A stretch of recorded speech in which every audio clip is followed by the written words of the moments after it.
Hey there. Tonight, we are stepping into a different kind of story. Not one of dragons or bright armor or clear heroes riding off into clean sunsets. Tonight's story lives in shadows, in whispered meetings, in letters written in code and passed beneath the noses of governments and kings. It is a story about a small group of men who met in secret, who called themselves the Enlightened Ones, and who, for a brief, strange, and genuinely fascinating 9 years, attempted to reshape the world from the inside out. And then, it is a story about how that small, real, and rather ordinary secret society became one of the most enduring myths. The word itself is a beautiful one, if you let it sit for a moment. Illuminati. It rolls off the tongue with a kind of hushed authority. It comes from the Latin word illuminatus, which simply means enlightened, revealed, lit from within. In the 15th century, the word was first used to describe various small groups of mystics and thinkers across Europe who believed they had received some special divine light, some inner knowledge that set them apart from ordinary men and women. The Alumbrados in Spain, the Rosicrucians in Germany, the various mystic brotherhoods of Italy and France, each claiming to carry the flame of hidden wisdom in the dark cup of the world. The word carried weight even then. To be illuminated was to be more than educated. It was to be transformed. It suggested not just the learning of facts, but the shedding of illusions, a kind of spiritual and intellectual sunrise. And the people who claimed that title across the centuries were nearly always people living in tension with the official structures around them, the church, the crown, the slow, grinding machinery of power that preferred its subjects unlit, unquestioning, and very much in the dark. By the time a young professor in Bavaria picked up that word in the spring of 1776 and wrapped it around his tiny, newly formed secret society, it already carried centuries of whispered meaning. He could not possibly have known, on that warm night in May when 5 men gathered in a forest near the city of Ingolstadt, that the name he was borrowing would outlive every one of them, that it would grow, morph, detach entirely from the actual organization it named, and travel forward through the centuries as a kind of collective dream, a shared nightmare, a symbol onto which every generation would project its fears about power, secrecy, and control. That is the remarkable thing about this story, and the reason it still finds its way into songs and films and internet threads at 3 in the morning when people cannot sleep. The real Illuminati lasted only 9 years. The myth has been going for over 2 centuries and shows no sign of slowing down. Tonight, we are going to look at both. The real organization, which was strange and ambitious and genuinely interesting, and then genuinely finished, and the shadow it cast, which grew taller and darker than anything its nervous, careful, rather bookish founder ever intended. Take a breath. Let the quiet settle around you, and let us go back to the beginning. Before we continue, a quick and quiet word from me to you. If these slow, calm stories from the past help you drift off to sleep, it would mean the world to me if you liked this video and subscribed to the channel. My name is Heyo, and my main goal right now is to reach 1,000 subscribers. I am so close. If you enjoy this kind of gentle, unhurried history, please hit like, leave a comment letting me know where in the world you are listening from, and if you have any sleepy hype left at the end of the night, send it my way. Every like, every comment, every subscribe genuinely helps this small channel keep growing. Now, back to the shadows of 1776.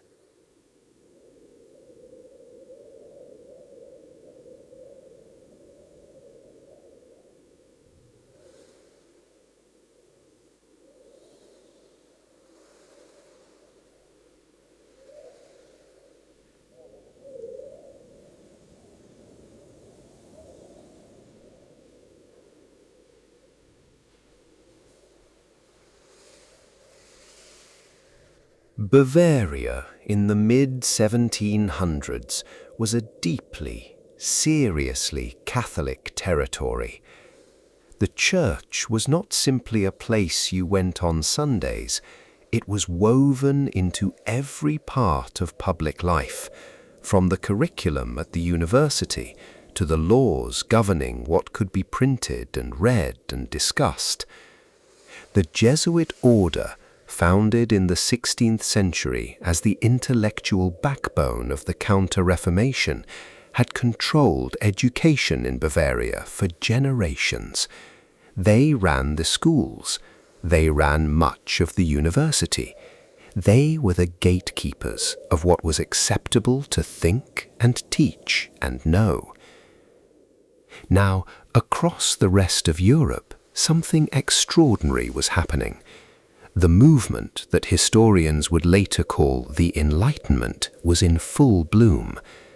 In France, philosophers like Voltaire and Rousseau and Diderot were publishing scandalous, brilliant, dangerous books, challenging the authority of the Church and the divine right of kings.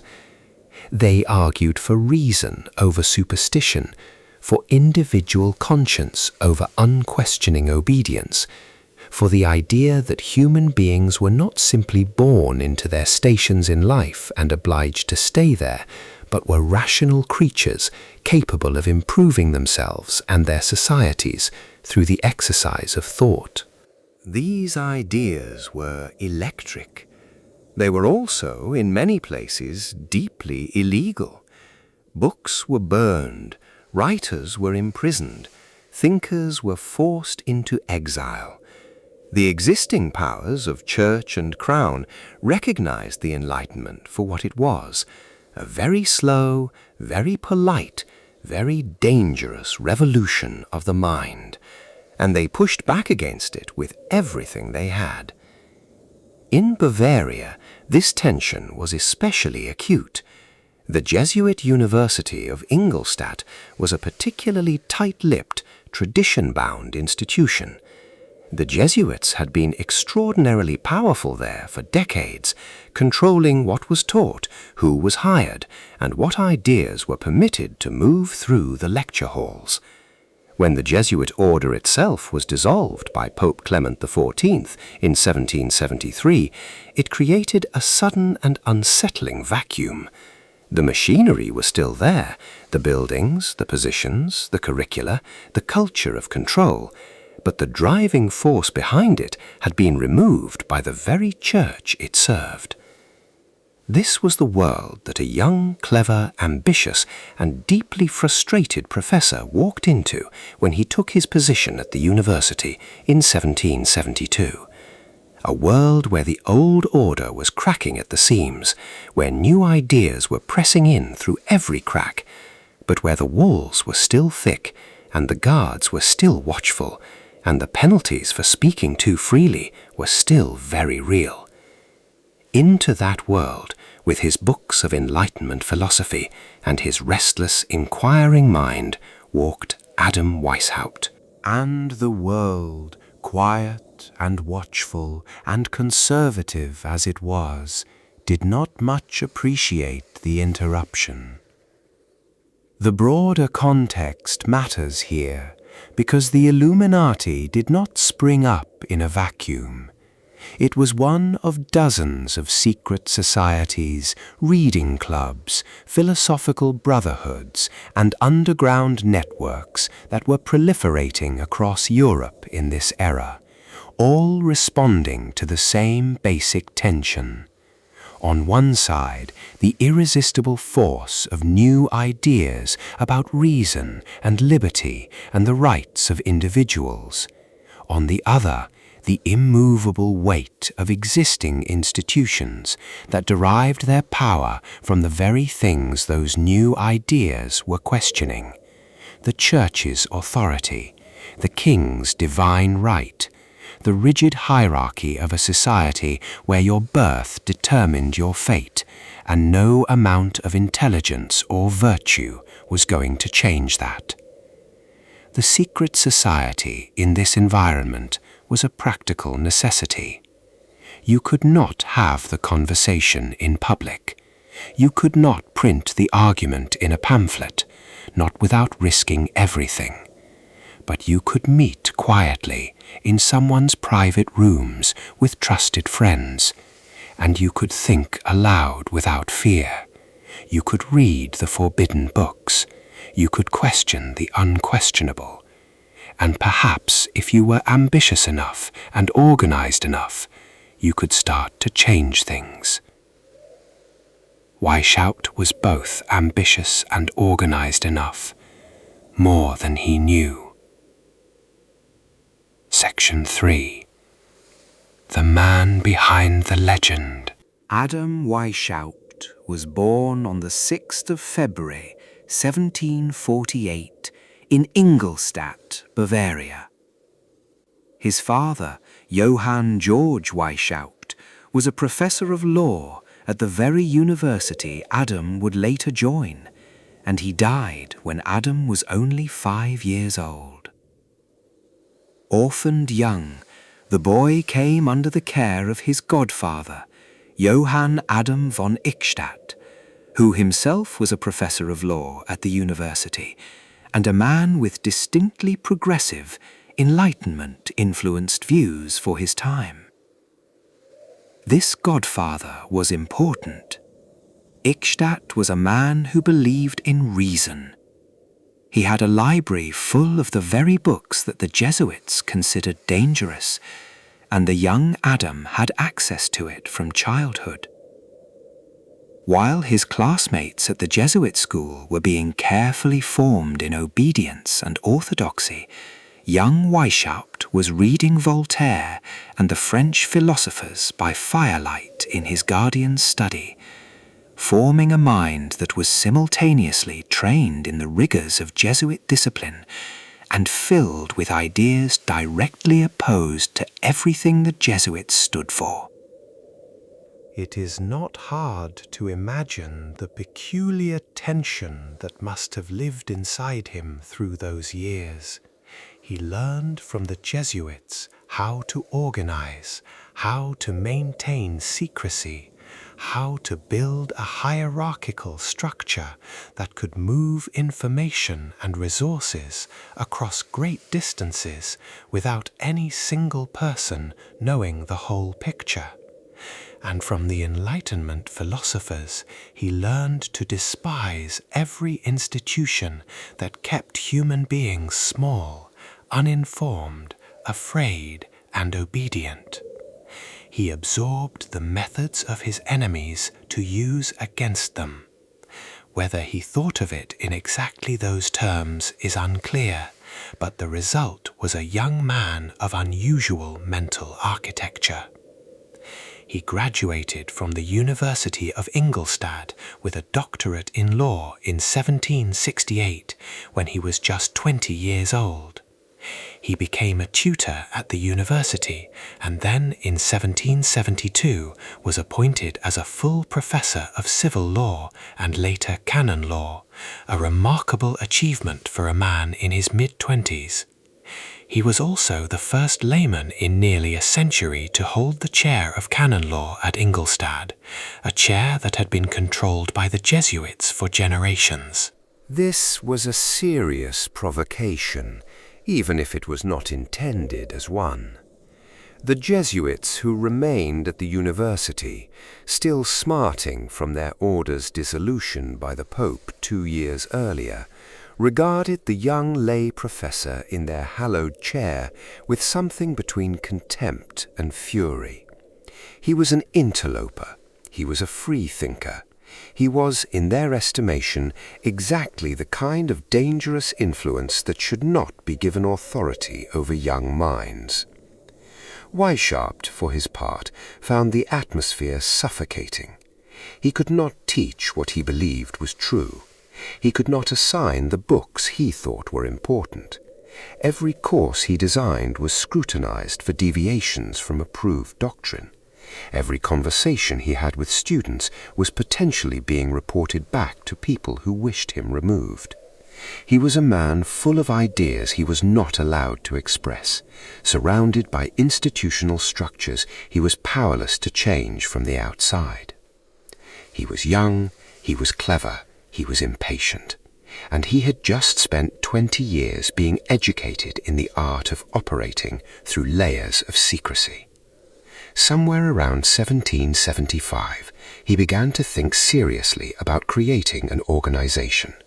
Not a public debate club or a philosophical reading circle, but something more deliberately structured, something with a purpose, something with teeth.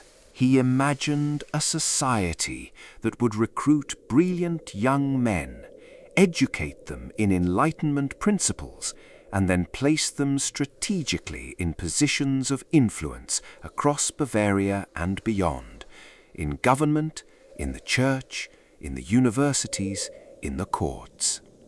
These men would not need to overthrow anything violently. They would simply be there, in all the right places, nudging things quietly in the right direction. Reason over superstition, merit over birth, liberty over obedience. The goal was not revolution in the street, it was renovation from within. It was a utopian dream.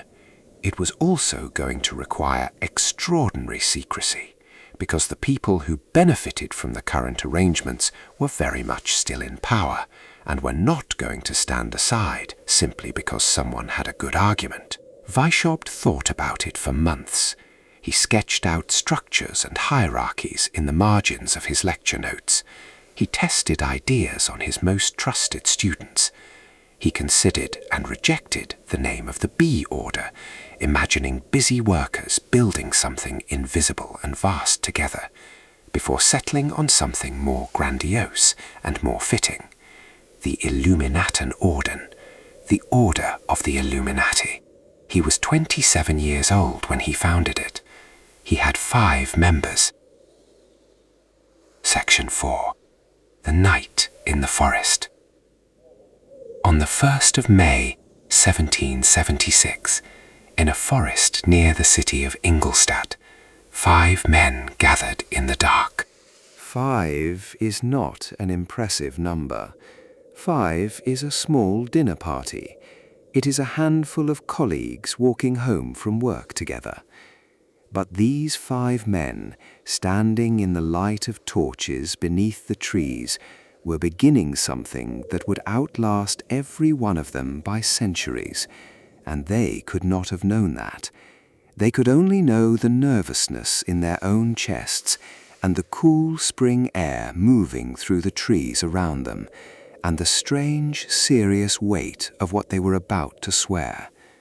The 5 were Adam Weishaupt himself, using the code name Spartacus, a deliberate echo of the famous Roman slave who led a rebellion, and 4 of his law students: Franz Anton von Massenhausen, who would be called Ajax; Max Edler von Merz, known as Tiberius; Andreas Suter, who took the name Erasmus Rotterdamus; and a student known only as Bauhof, who would go by Agathon. The original name of the order was not the Illuminati, but the Bund der Perfektibilisten, which translates roughly to the Covenant of Perfectibility, or the Covenant of the Perfectionists. The name reflected Weishaupt's central belief that human beings were not fixed creatures, condemned forever to ignorance and selfishness and superstition, but perfectible ones, that through reason and education and moral development, a person, and therefore a society, could be genuinely improved. It is a beautiful idea, really. Embarrassingly beautiful for a story that later became so associated with shadow and manipulation. At its core, the Illuminati began as an educational project, a dream that people could be made better by being taught to think. The 5 men adopted the owl of Minerva as their symbol, a deliberate choice loaded with meaning. In Roman mythology, Minerva was the goddess of wisdom, and her owl was the creature associated with knowledge that could see in the dark. The message was clear enough. We can see things that others cannot. We carry light where there is none. The rules Weishaupt established that night drew heavily from his Jesuit education, though this was deeply ironic given how much he despised the Jesuits. He organized the order in strict tiers, with different levels of knowledge and responsibility assigned to each grade. No member at any level would know the full picture of the organization above them. Each person received only the information relevant to their role. Communication would be conducted in cipher. Members would use their classical aliases in all official correspondence. Locations within Bavaria were renamed with arbitrary classical titles. Munich became Athens, Ingolstadt was Ephesus, Vienna was Rome, so that any intercepted letter would be almost incomprehensible to an outsider. He also required that new members present extraordinarily detailed reports on their lives, the titles of every book they owned, the names of their friends and enemies, the weak points of their own characters. This was not idle curiosity. It was a system of mutual knowledge and mutual vulnerability designed to ensure loyalty. If you had told the Order your secrets, the Order had a hold on you. And if the Order trusted you enough to share its secrets in return, you were now bound to protect them. At the initiation ceremony for the grade of Minnevel, the first real rung of membership above novice, candidates had to swear an oath to sacrifice all personal interests to those of the society. It was serious, solemn stuff, conducted in the kind of theatrical darkness that makes oaths feel permanent. Weishaupt was clear about what he wanted, at least at first. He wrote that he sought to liberate human beings from religious prejudice, to cultivate social virtue, and to work towards a state of liberty and moral equality, freed from the obstacles of subordination, rank, and inherited wealth. He was not, he insisted, against religion itself, only the way it was used as a tool of control. He was not against government, only government that served the powerful at the expense of the many. He dreamed eventually of a world so thoroughly enlightened that it would no longer need governments or churches at all. A world of self-governing, rational, virtuous individuals. It was an extreme vision, and it was probably always more fantasy than plan, but it was a genuine one. The young man in the forest with his 4 students was not at that moment a villain. He was an idealist, a frustrated, idealistic, rather controlling professor who believed very passionately that the world could be better and that he was the right person to help make it so. Whether he was right about any of that is another question entirely. For now, the Order had 5 members, a burrowed symbol, a list of rules, and a name. The next step was to grow. Section 5. Building the Secret Machine. A secret society with 5 members is a meeting. A secret society with 500 is a movement. And Weishaupt, from the very beginning, wanted a movement. The question was how to build one without being seen doing it. His recruitment strategy was deliberate and methodical. He began with his own students, young men who trusted him, who found his ideas exciting, who were at precisely the age when the world feels both full of possibility and full of things badly in need of fixing.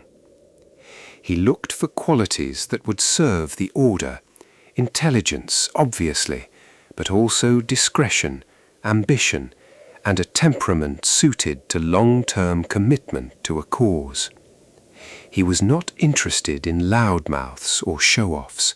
He wanted people who could hold their tongue and do their work and wait.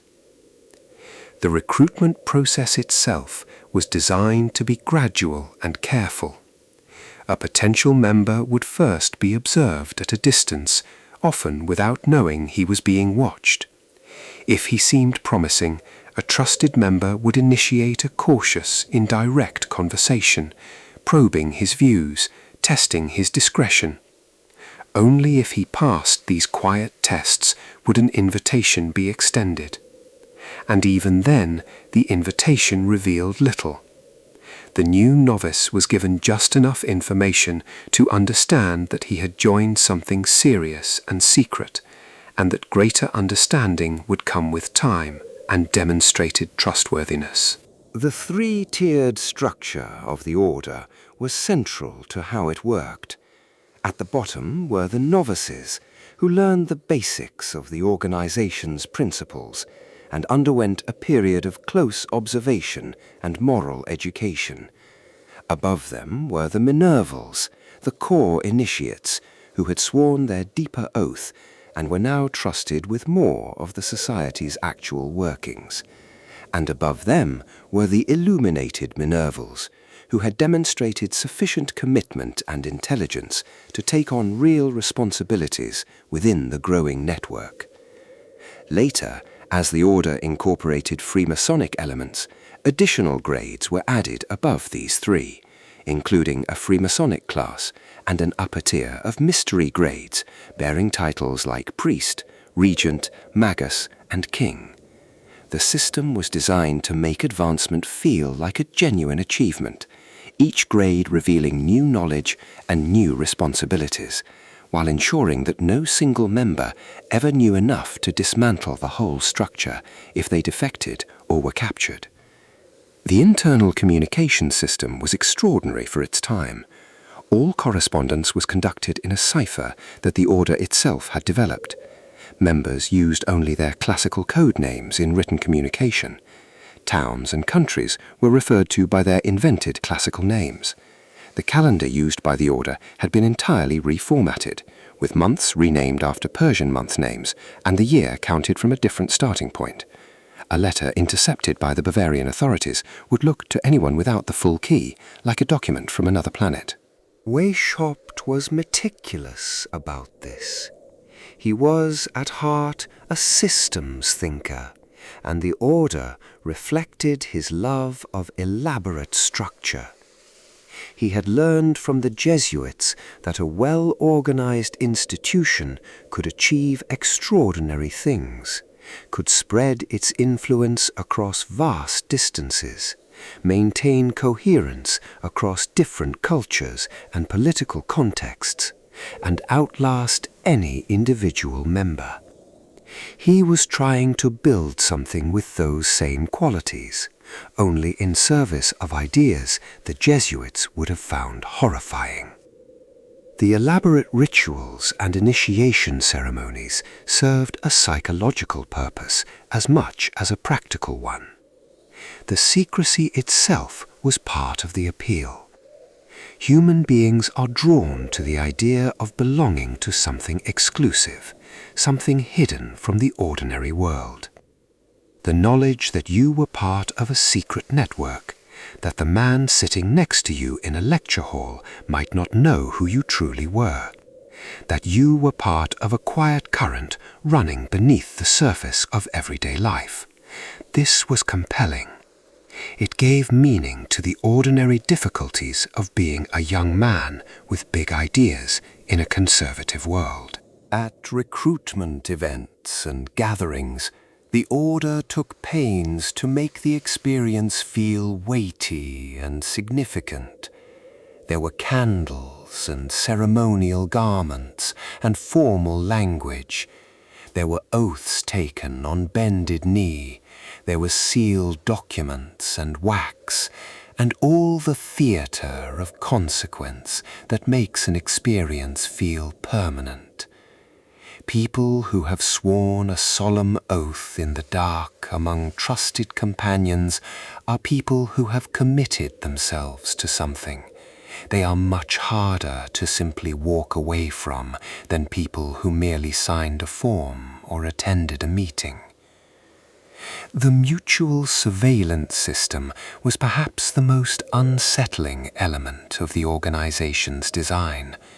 Members were required not only to report on their own behavior and moral development, but to observe and report on their fellow members.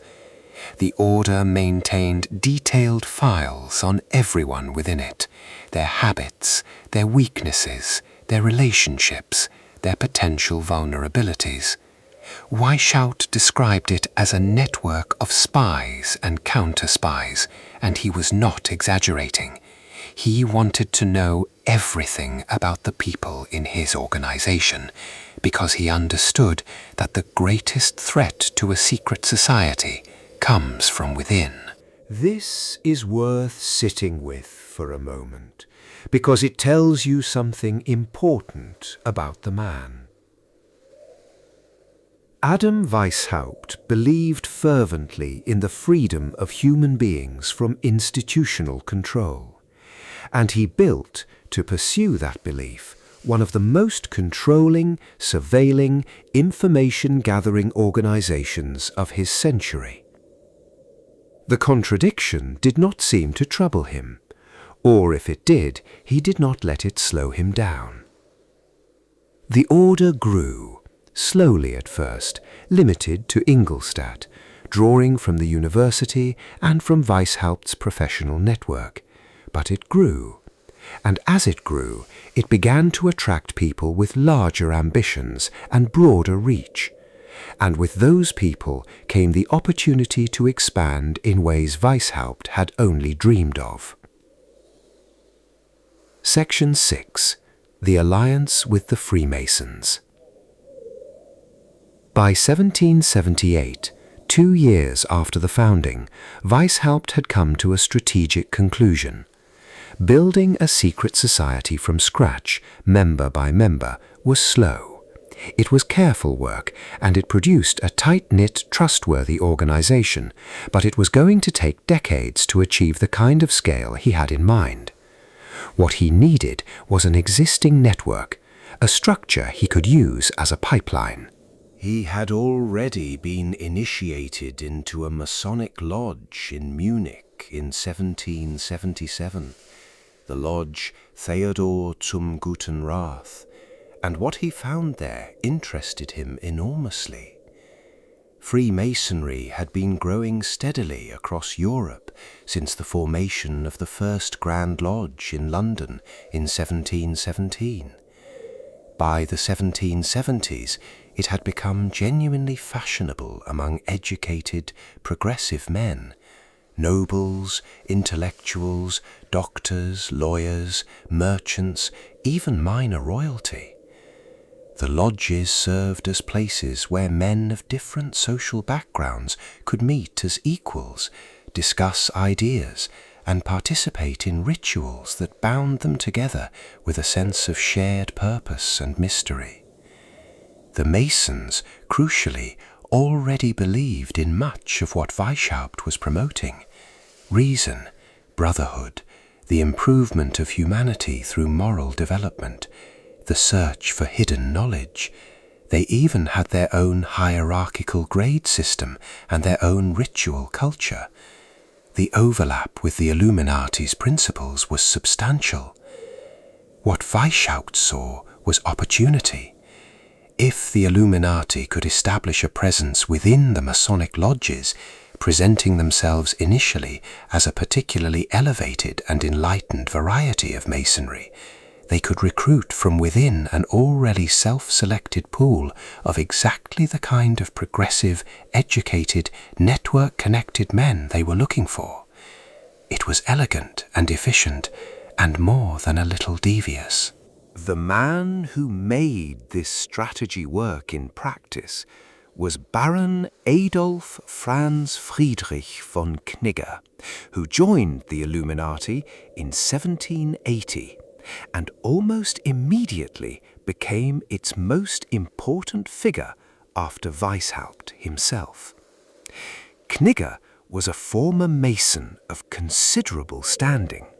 He understood Masonic culture intimately. He was a diplomat and a man of the world, comfortable in aristocratic circles, possessed of the social grace and political instinct that Weishaupt, brilliant as he was, rather lacked. Where Weishaupt was a professor, systematic, intense, sometimes pompous, Knigge was a charmer, a networker, a man who could walk into a room of powerful people and leave it with half of them recruited to his cause, without quite knowing how it had happened. Under Knigge's direction, the Illuminati began to infiltrate Masonic lodges across Bavaria and then across a much wider area. The strategy was to send Illuminati members into existing lodges, where they would present themselves as initiates of a superior rite, one that went beyond ordinary Masonry to reveal even deeper and more profound truths. Impressed lodges would invite them to share these higher teachings, and in the process, the most promising members of those lodges would find themselves gently guided into the Illuminati's own organizational structure. It was effective, extraordinarily so. By 1782, the order had grown to perhaps 600 members. By 1784, estimates suggest between 2,000 and 3,000 people had been drawn into its orbit, spread across not just Bavaria, but Germany, Austria, Italy, France, Denmark, Poland, and beyond. The organization that had begun with 5 men and 4 borrowed aliases had extended from Warsaw to Paris, from Italy to Denmark, as one source described it. It had become, genuinely and for a brief time, a significant clandestine network across much of enlightened Europe. Knigge also gave the order something Weishaupt had struggled to create, an elaborately written constitution. He reorganized the grade structure, wrote detailed ritual texts for each level of initiation, and created a more coherent and compelling intellectual framework for what the order was and what it was trying to achieve. These additions gave the Illuminati the feel of a real institution, something permanent and serious, rather than a professor's experiment. Not everyone who joined understood what they were joining. Some members, particularly those brought in through Masonic lodges, believed they were simply part of a more advanced strand of Freemasonry. The Illuminati's deepest ideals, the radical critique of government and religion, the dream of a world beyond kings and priests, were revealed only gradually to those who had advanced far enough in the hierarchy to be trusted with them. The lower grades saw only the educational and moral self-improvement aspects of the organization. The revolutionary implications were kept for the inner circle. This was shrewd, but it was also a seed of trouble, because people who discover that they have been given an incomplete version of a story often feel deceived, and an organization built on secrecy, when its secrets begin to leak, is very difficult to put back together again. Section 7. Members, Power, and the Peak of the Order. At its height, the Illuminati could claim a membership roster that was genuinely impressive by any measure. These were not random malcontents or fringe radicals. They were some of the most educated, well-connected, and influential men in the German-speaking world and beyond. The most famous member was Johann Wolfgang von Goethe, arguably the greatest German writer of his age, whose works, including Faust, remain celebrated to this day. Goethe joined the order in 1783, when he was already a celebrated figure, and his membership gave the society a cultural prestige that was valuable beyond measure. Johann Gottfried Herder, another major figure of German intellectual life, was also a member. The Duke of Gotha and the Duke of Weimar, Ernst II, ruler of Saxe-Gotha-Altenburg, were connected to the order and provided Weishaupt with a friendly refuge when he was later exiled from Bavaria. There were politicians, magistrates, and court officials across the German states. There were doctors and lawyers and university professors.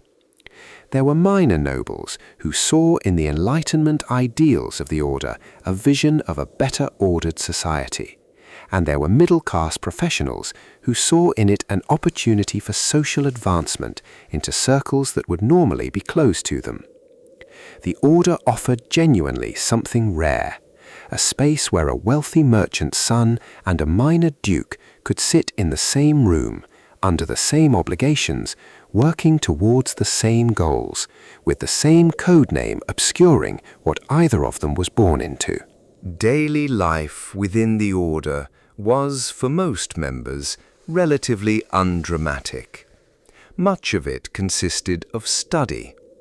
New members were assigned reading lists: Enlightenment philosophy, rational theology, history, science, and were expected to complete their studies and submit regular reports on their progress and their personal moral development.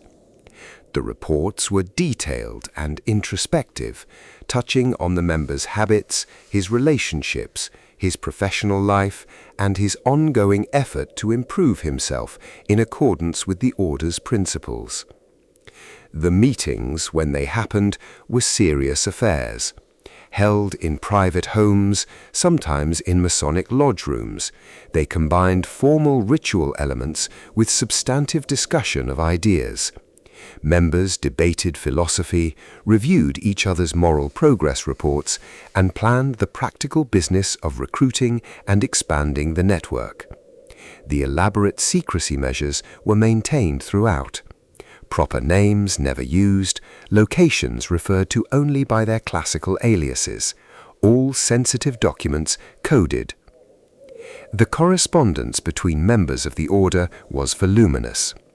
Weishaupt, in his role as Spartacus, wrote hundreds of letters to Knigge and to other senior members, full of organizational instructions, philosophical exposition, and, increasingly as tensions within the order began to develop, anxious attempts to maintain control.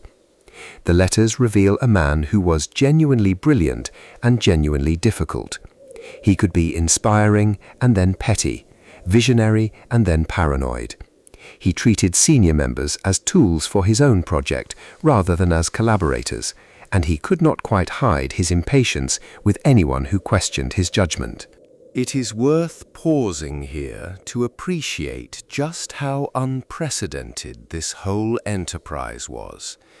In the 1780s, there was no internet, no telephone, no telegraph. Communication happened through letters carried by hand or by post, which was slow and unreliable and could be intercepted. Organizing a network of 2,000 or more people across half a continent, maintaining consistent internal discipline and shared purpose, coordinating recruitment and education, and the careful management of sensitive information, this was genuinely extraordinary. The Illuminati was, in its own strange way, a logistical achievement as much as an ideological one. It was also, at its peak, genuinely frightening to the people in power. Reports began to reach the courts of Bavaria and beyond that a secret organization was operating within the universities and the civil service, recruiting promising young men and instilling in them ideas that were, from a traditional viewpoint, deeply subversive. Ideas about the illegitimacy of inherited power, about the possibility of a world without kings or priests, about the right of individuals to govern themselves by reason rather than by obedience. The same qualities that made the Illuminati effective also made it threatening. And once it had attracted the serious attention of a conservative government with good informers and a low tolerance for secret societies, its days were numbered. Section 8. The Fall. Betrayal, Raids, and the Ban of 1785. The troubles that brought the Illuminati down came from two directions at once. From outside, a government increasingly alarmed by reports of subversive activity and growing pressure from the Catholic Church to act. And from inside, a set of personal and philosophical conflicts that gradually turned the order's most senior members against each other. The internal breakdown began with Nigger. The Baron had given the order enormous things: its organizational framework, its Masonic connections, its dramatic expansion across Europe. But he had done so under the assumption that Weishaupt would treat him as a genuine equal, a co-founder of something shared. Weishaupt did not see it that way. He continued to treat the order as his personal creation, overriding Nigger's decisions, demanding absolute deference on questions of doctrine and strategy, and, according to Nigger's later accounts, behaving with a kind of despotic imperiousness that made honest collaboration impossible. The two men argued bitterly over the order's direction through 1783 and into 1784. Nigger objected to what he saw as Weishaupt's tendency to deceive even senior members of the order, revealing only partial truths, maintaining control through the management of information, trusting no one completely. He had not signed on to run an organization built on mutual distrust, even if the distrust was supposedly in service of a higher cause. By mid-1784, Nigger had resigned from the Illuminati entirely, disgusted and exhausted. His departure left the order without its most socially skilled and organizationally capable leader, and it left Weishaupt increasingly isolated, relying on a tighter and tighter inner circle of people who agreed with him, or at least people he believed agreed with him. The external pressure was building simultaneously. The Elector of Bavaria, Karl Theodor, had always been wary of secret societies. He was a conservative Catholic ruler who had no particular enthusiasm for the Enlightenment's challenge to traditional authority, and who was being pressed by both the Church and by foreign governments, alarmed by the Illuminati's spread into their own territories. In June of 1784, he issued a general edict banning all unauthorized secret societies within Bavaria. The Illuminati continued to operate, either believing the edict did not apply to them or simply hoping to avoid notice. This was optimistic to the point of recklessness. In March of 1785, the government issued a second edict that specifically named the Illuminati and the Freemasons as banned organizations. And in 1786, the year after Weishaupt had already fled Bavaria, the authorities struck their most damaging blow. They raided the home of Xavier von Zwack, one of Weishaupt's original law students and a senior member of the order, in the town of Landshut. What they found there was devastating. Zwack's private residence contained a trove of Illuminati documents, cipher keys, the order's internal calendar, code names for dozens of members, a full list of people initiated into the order between 1776 and 1779, and, most damaging of all, personal letters and internal papers that made the order's actual goals unmistakably clear. The vision of a world without kings and priests. The strategy of infiltrating governments and universities to bring about change from within. The elaborate surveillance apparatus. The deliberate deception of lower-grade members who had not been told the full ideological picture. These documents were published widely. The Bavarian government wanted everyone to know exactly what kind of organization had been operating in their midst, and the publication of the Illuminati papers was a masterpiece of public relations damage. Previously, the order had been able to maintain at least a partial veneer of respectability. After the documents appeared in print, there was no longer any ambiguity about what it was. Weishaupt had already been dismissed from his university position and expelled from Ingolstadt by the time the raid on Zwack's house occurred. He fled to Gotha, where Duke Ernest II gave him shelter and a small pension, and there he spent the rest of his long life, he lived until 1830, writing books and essays about the Illuminati, defending his original vision, and watching as the organization he had created took on a life in the public imagination that had almost nothing to do with what he had actually built. The Illuminati as a functioning organization was finished. It left behind no enduring structures, no continuing operations, no secret networks that kept the flame alive underground. The scholars who have studied it most carefully are essentially unanimous on this point. After 1785, the Bavarian Illuminati simply ceased to exist as an operating entity. What it left behind instead was something far more durable and far harder to kill. A story. Section 9. The First Conspiracy Theories. Barrel, Robinson, and the French Revolution. In the summer of 1789, France exploded. The Bastille fell. The king was arrested. The guillotine began its slow and terrible work. A revolution that had been brewing for decades in pamphlets and coffee houses and the suppressed fury of the hungry and the overtaxed suddenly became real and radical and blood-soaked, and the rest of Europe watched in a mixture of fascination and pure cold terror. The ruling classes of Europe had a problem. They needed to understand what had just happened. Not only because France was the most powerful country on the continent, but because if it could happen there, it could happen anywhere. And they found the true explanation deeply unsatisfying. The French Revolution was, at its root, a product of genuine social forces, extreme inequality, a bankrupt government, a rigid aristocracy that had long since lost its legitimacy in the eyes of the millions who bore its costs. It was a popular uprising. It arose from the bottom as much as from the top. It did not have a single author or a single plan.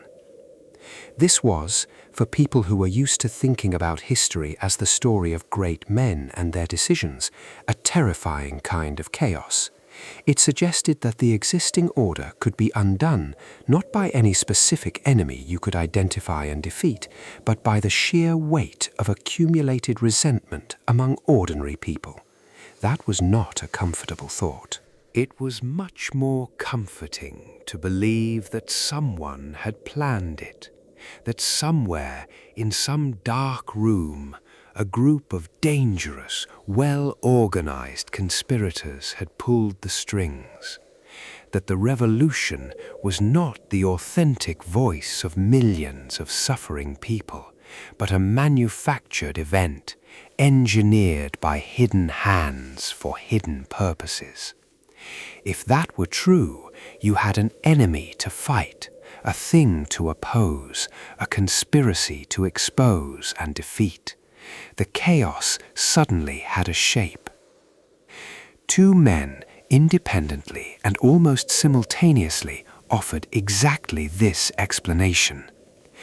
The first was Augustin Barruel, a French Jesuit priest who had been driven from France by the Revolution and was living in exile in England. In 1797, he published a massive 4-volume work called Memoirs Illustrating the History of Jacobinism, in which he argued, with what appeared to be encyclopedic documentation, that the French Revolution was not a popular uprising at all, but the culmination of a decades-long conspiracy. The conspirators, in his account, were a coalition of Enlightenment philosophers, Freemasons, and, above all, the Illuminati, whom he described as enemies of the human race and sons of Satan, working to destroy monarchy, Christianity, and the entire social order. Barruel's book was extraordinarily popular. It was translated into multiple languages. It was read across Europe and America. It told a terrified audience exactly what they wanted to hear, that the revolution had a cause they could understand and an enemy they could name. The Illuminati, in Barruel's telling, had not really been disbanded in 1785. They had simply gone underground.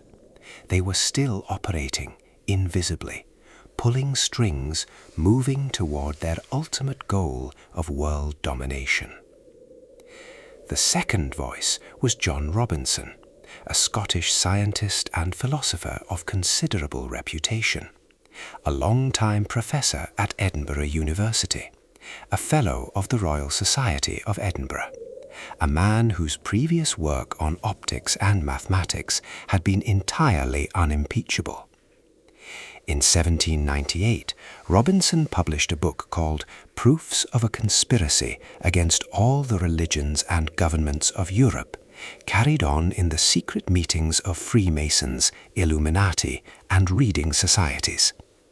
It made essentially the same argument as Barruel's, though Robinson had developed it independently, and the two men acknowledged their convergence with some satisfaction when they became aware of each other's work. Robinson had actually been to several Masonic lodges on the European continent and had come away disturbed by what he found, or what he believed he found. He had encountered a version of Masonry that seemed more overtly political and radical than the British variety he knew, and he had become convinced that the Illuminati had successfully infiltrated and corrupted large portions of continental Freemasonry. His book detailed the evidence for this claim and extended it to argue that the resulting conspiracy was responsible for the French Revolution and was, at the time of writing, still actively working to destabilize the governments of Europe. There is something worth saying about both of these men, which is that they were not idiots or cranks. They were educated, accomplished people operating with genuine fear and partial information in a world that had just experienced something genuinely terrifying. The French Revolution had happened. The Illuminati had existed. Freemasonry was real and widespread. The Enlightenment had indeed challenged traditional authority in ways that contributed to revolutionary sentiment. These things were all true. What Barruel and Robison did was take these true facts and weave them together into an explanatory framework that was deeply false. They implied causation where there was only correlation. They attributed to a disbanded secret society a continuing power and reach it had never possessed. They used the language of evidence and documentation to build a case that felt rigorous, but was, at its foundation, a product of fear and imagination. But the story they told was so compelling and so perfectly suited to what anxious people wanted to believe that it spread with extraordinary speed. By 1798, Illuminati fever had crossed the Atlantic. Section 10. The Illuminati in America. Founding Fathers, Dollar Bills, and Early Panic. America in 1798 was a young republic, still figuring out what it was. The Constitution was barely a decade old. The political parties were new and intensely competitive, and news of events in France, the Terror, the guillotine, the executions of the King and Queen, had divided American opinion sharply. Some Americans, particularly those aligned with Thomas Jefferson and the emerging Republican Party, had initially sympathized with the French Revolution as a continuation of Enlightenment principles. Others, particularly the Federalists aligned with John Adams, had viewed it with horror from the beginning. When John Robinson's book and Barruel's memoirs arrived in America in 1798, they landed in this already charged atmosphere like sparks in dry grass. The Federalists seized on the Illuminati conspiracy theory with enormous enthusiasm. Here, finally, was an explanation for why the Republicans were so sympathetic to France. They were not simply people with different political views. They were agents of the Illuminati, part of the same conspiracy that had destroyed the French monarchy and was now preparing to destroy the American Republic. The Reverend Jedediah Morse, a prominent Congregationalist minister in Massachusetts, preached a sermon in May 1798, warning his congregation that the Illuminati had established lodges throughout the United States and were preparing to subvert the government and overthrow Christianity. President John Adams's government was sufficiently alarmed that it briefly considered investigating secret societies for signs of Illuminati influence. Even George Washington wrote a letter addressing the concern. In September 1798, Washington acknowledged in a letter to a clergyman that he had heard of the Illuminati's doctrines and was well aware that the general plan of their organization was to destroy Christianity and all governments in Europe. He stated that he did not believe the Illuminati had yet gained significant influence within the Masonic lodges of America, but he took the threat seriously enough to address it directly. The fact that the first president of the United States felt obliged to write a letter specifically about the Illuminati gives you some sense of how widely the panic had spread. Thomas Jefferson, who was accused of being an Illuminati agent by his political opponents, dismissed the whole idea as nonsense, which it largely was. The Bavarian Illuminati had never operated in America. Most of the American founding fathers were Freemasons of various degrees, but this was entirely separate from Illuminati membership, which had been restricted to German-speaking Europe, and had in any case ceased to exist 13 years before the American panic began. This is also the moment to address one of the most persistent and visually compelling elements of the modern Illuminati myth, the Eye of Providence on the back of the American dollar bill. The eye inside a triangle, floating above an unfinished pyramid, with the Latin phrase Novus Order Seclorum, New Order of the Ages, inscribed on a scroll beneath it. It is, without question, the most famous supposed Illuminati symbol in the world. It appears on nearly $1 billion bills currently in circulation, and it has absolutely nothing to do with the Illuminati. The Great Seal of the United States was designed in 1782, which was 6 years after the Illuminati was founded and 3 years before it was banned. The symbol itself, an eye in a triangle, representing divine providence and the watchful eye of God over the new nation, was a standard piece of Christian and Enlightenment iconography that appeared on churches, government buildings, and decorative art all across 18th century Europe and America. It had been used by the Freemasons as a symbol of the great architect of the universe, but Freemasonry and the Illuminati were different organizations with different goals.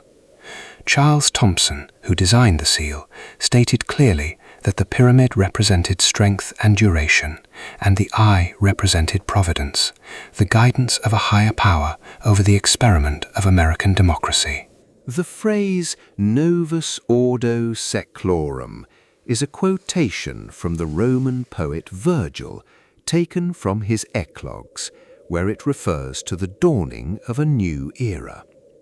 It has been mistranslated by conspiracy theorists as New World Order for so long that many people now assume this is what it means. It does not. It means New Order of the Ages, and it was placed on the seal to indicate that America represented a new kind of civilization, different from the monarchies and empires of the Old World. Nothing more or less sinister than that.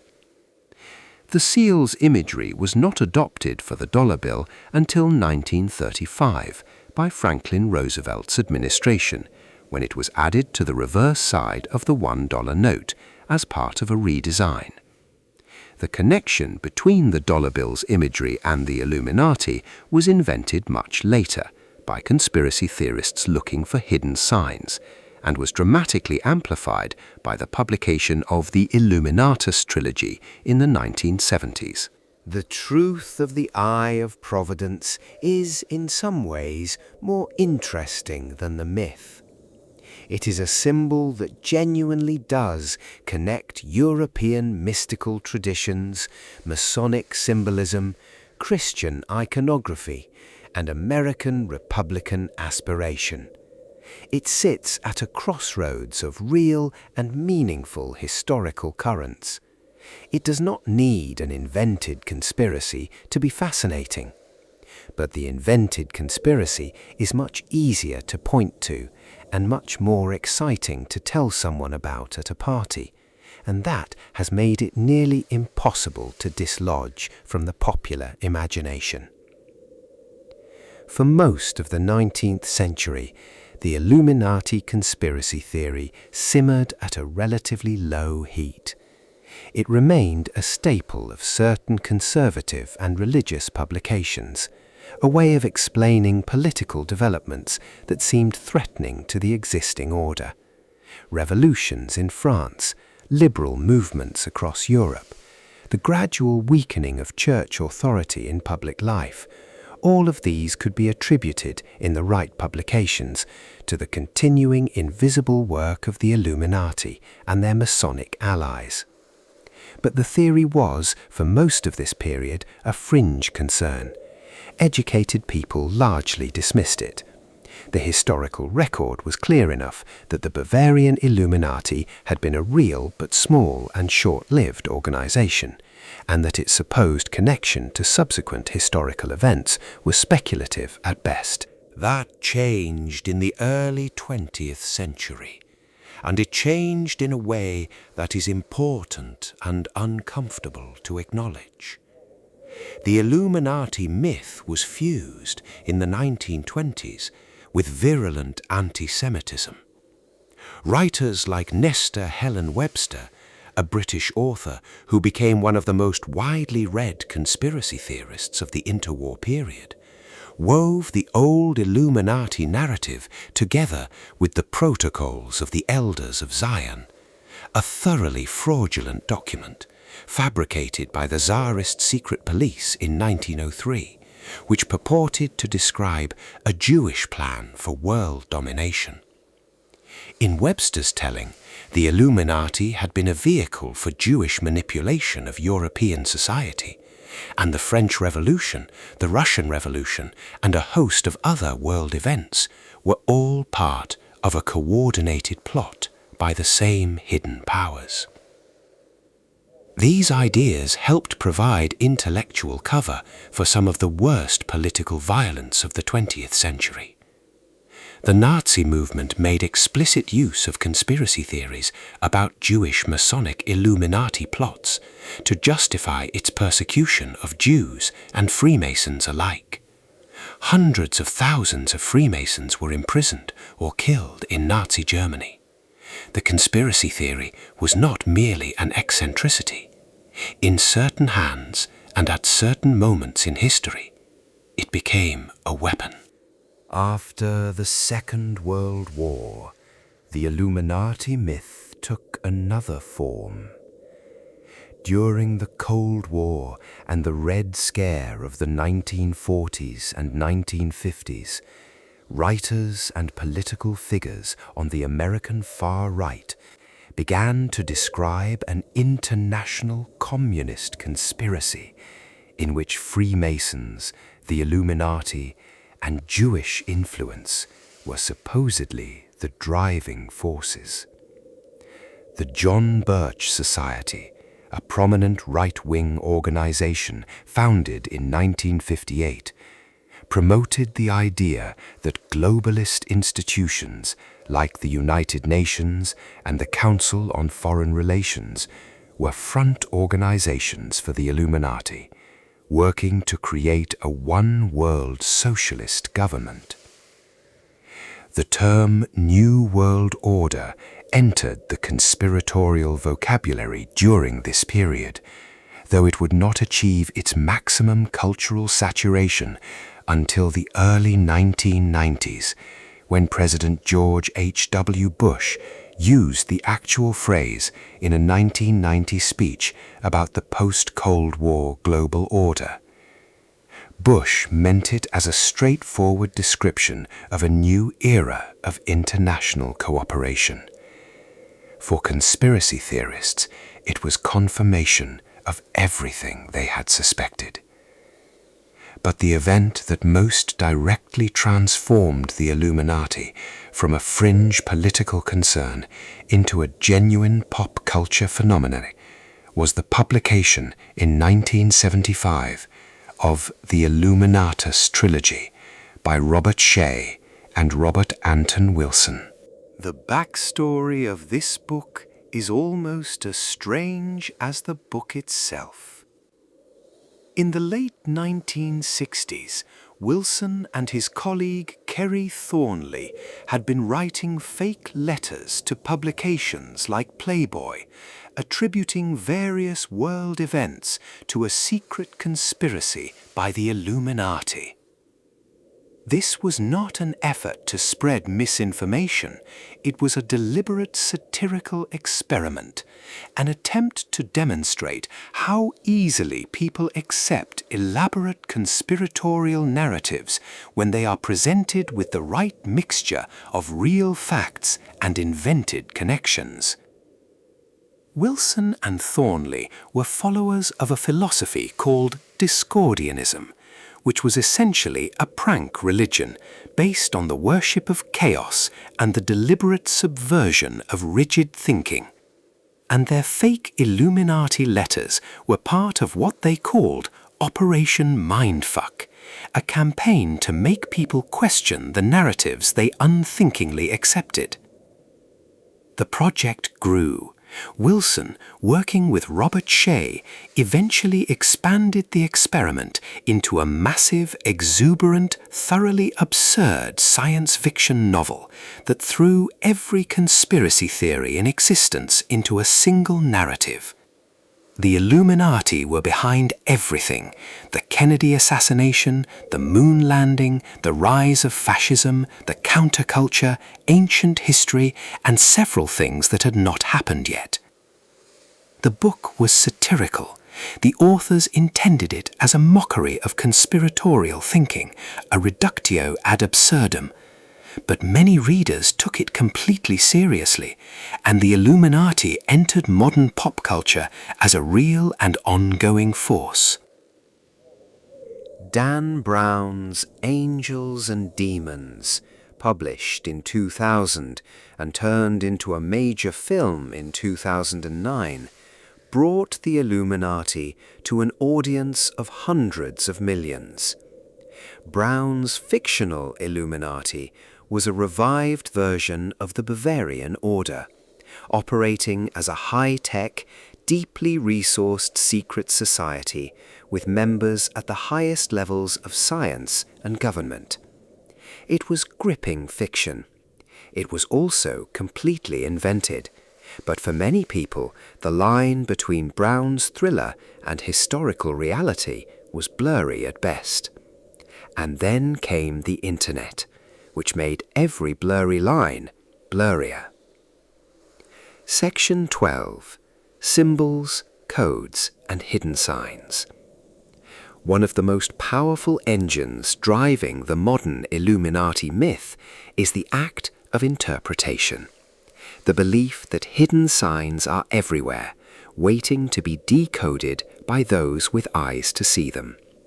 That the symbols embedded in architecture, currency, entertainment, and public life are not random or conventional, but deliberate communications from the organization that secretly controls the world. The Eye of Providence we have already discussed at length, but the symbol system attributed to the Illuminati goes much further than a single image on a dollar bill. The unfinished pyramid itself is a separate element from the eye, though they appear together on the Great Seal.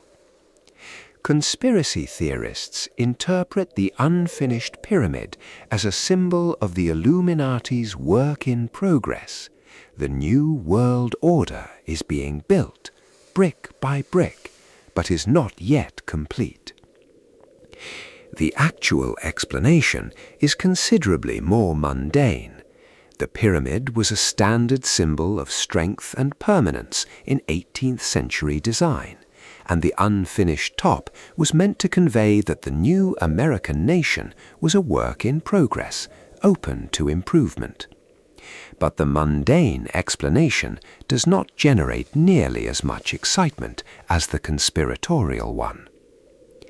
The Owl of Minerva, the original symbol of the Bavarian Illuminati, has taken on a strange second life in conspiracy lore, largely because a small owl image can apparently be found hidden in the engraving on the front of the $1 bill, near the top right corner. Whether this is intentional, coincidental, or an artifact of the printing process is unclear, but its discovery by conspiracy theorists was treated as definitive proof of Illuminati involvement in American currency. The number 23 has its own special place in Illuminati mythology, largely as a result of Wilson's writings. Wilson noticed, or claimed to notice, that the number 23 appeared with suspicious frequency in contexts related to death, disaster, and conspiracy. He elevated this observation into a principle, the 23 Enigma, and wove it through the Illuminati's trilogy so thoroughly that readers began noticing 23s everywhere in their own lives. This is, of course, a classic example of confirmation bias, Once you are looking for a number, you will find it everywhere, because numbers appear everywhere. But the 23 has remained a fixture of Illuminati numerology. The Latin phrase on the Great Seal is not the only text that has been subject to conspiratorial interpretation. The phrase annuit coptis, which appears above the Eye of Providence on the reverse of the seal, means he has favored our undertakings, another standard Enlightenment sentiment about divine blessing on the American experiment. Conspiracy theorists have subjected it to elaborate numerical analysis, finding in its letters hidden codes and Masonic references that the actual designer, Charles Thomson, never intended or claimed. Architecture has been a particularly rich source of supposed Illuminati symbols. Buildings in Washington, D.C. have been analyzed at extraordinary length for evidence of Masonic and Illuminati symbolism embedded in their design, their placement, and the street grid of the city itself. The street layout of central Washington does contain some geometric patterns, including what some people describe as a pentagram in the streets north of the White House, though the pattern is incomplete, and the streets were laid out according to a Baroque city planning tradition that was widely used in European capitals of the period, not according to any esoteric master plan. It is worth stepping back here and observing something about how symbol interpretation works. The human brain is extraordinarily good at finding patterns. It is so good, in fact, that it finds patterns where none exist. We see faces in clouds, we hear words in white noise, we find significance in coincidences.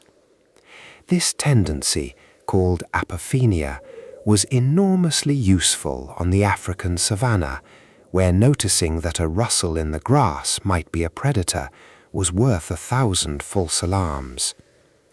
In the modern world, it means that a person who is looking for Illuminati symbols will find them everywhere, because there is enough geometric and numerical and symbolic complexity in the world around us to satisfy any pattern-seeking mind. The elaborate symbol decoding tradition within Illuminati conspiracy theory is, in this sense, not really about the symbols at all. It is about the deeply human desire to believe that the world has a hidden order, a secret structure, a meaning underneath the noise. The symbols are just the surface. What people are really seeking when they decode the eye on the dollar bill or analyze the street grid of Washington is the answer to a question that haunts every thinking person in one form or another.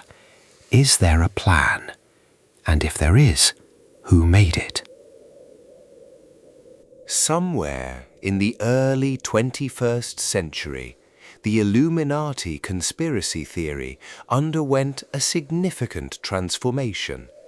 It moved from the domain of political conspiracy, secret organizations manipulating governments and revolutions, into the far more colorful and far more visible world of celebrity culture.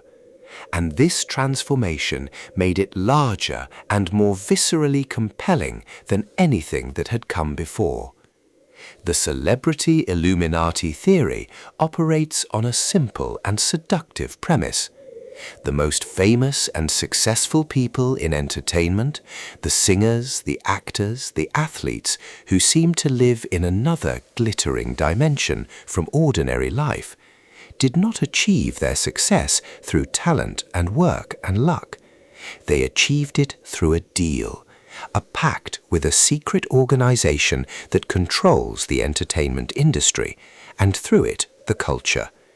In exchange for wealth and fame and cultural dominance, they have pledged their allegiance to the Illuminati, and they signal this allegiance through hidden gestures, lyrics, music video imagery, and public behavior. The triangle gesture is at the center of this theory. When Beyoncé formed the diamond shape with her hands at the 2013 Super Bowl halftime show, performing to more than 100 million viewers, the internet response was immediate and volcanic. That gesture to millions of people was not a reference to her entertainment company Roc Nation's diamond logo or a stylistic choice in a performance. It was a sign, a signal, the Illuminati announcing its presence on the world's largest stage. Jay-Z has been one of the most frequently cited supposed Illuminati members in popular culture. His record label, Rockefeller Records, uses a name that sounds close to Rockefeller, one of the great dynasties of American capitalism, and a perennial subject of conspiracy theories about elite control. His clothing line, Rockaware, features imagery that includes eyes and pyramids. Songs from his catalogue have been analysed at extraordinary length for supposed Illuminati references. Jay-Z has addressed the theory directly and dismissively, calling it stupid, and noting that the Illuminati theories about him have never managed to agree on what exactly he was supposed to have done or believed. Madonna, Katy Perry, Kanye West, Lady Gaga, Rihanna, and dozens of other major entertainers have all found themselves at the center of Illuminati theories at various points. The theories tend to focus on recurring visual motifs in music videos, one-eye imagery, pyramids, checkerboard floors, wings, all-seeing eyes, and interpret these as deliberate coded messages. In practice, most of these images are standard tools of visual storytelling that reference occult and esoteric aesthetics in ways that are meant to be evocative and mysterious, not genuinely coded.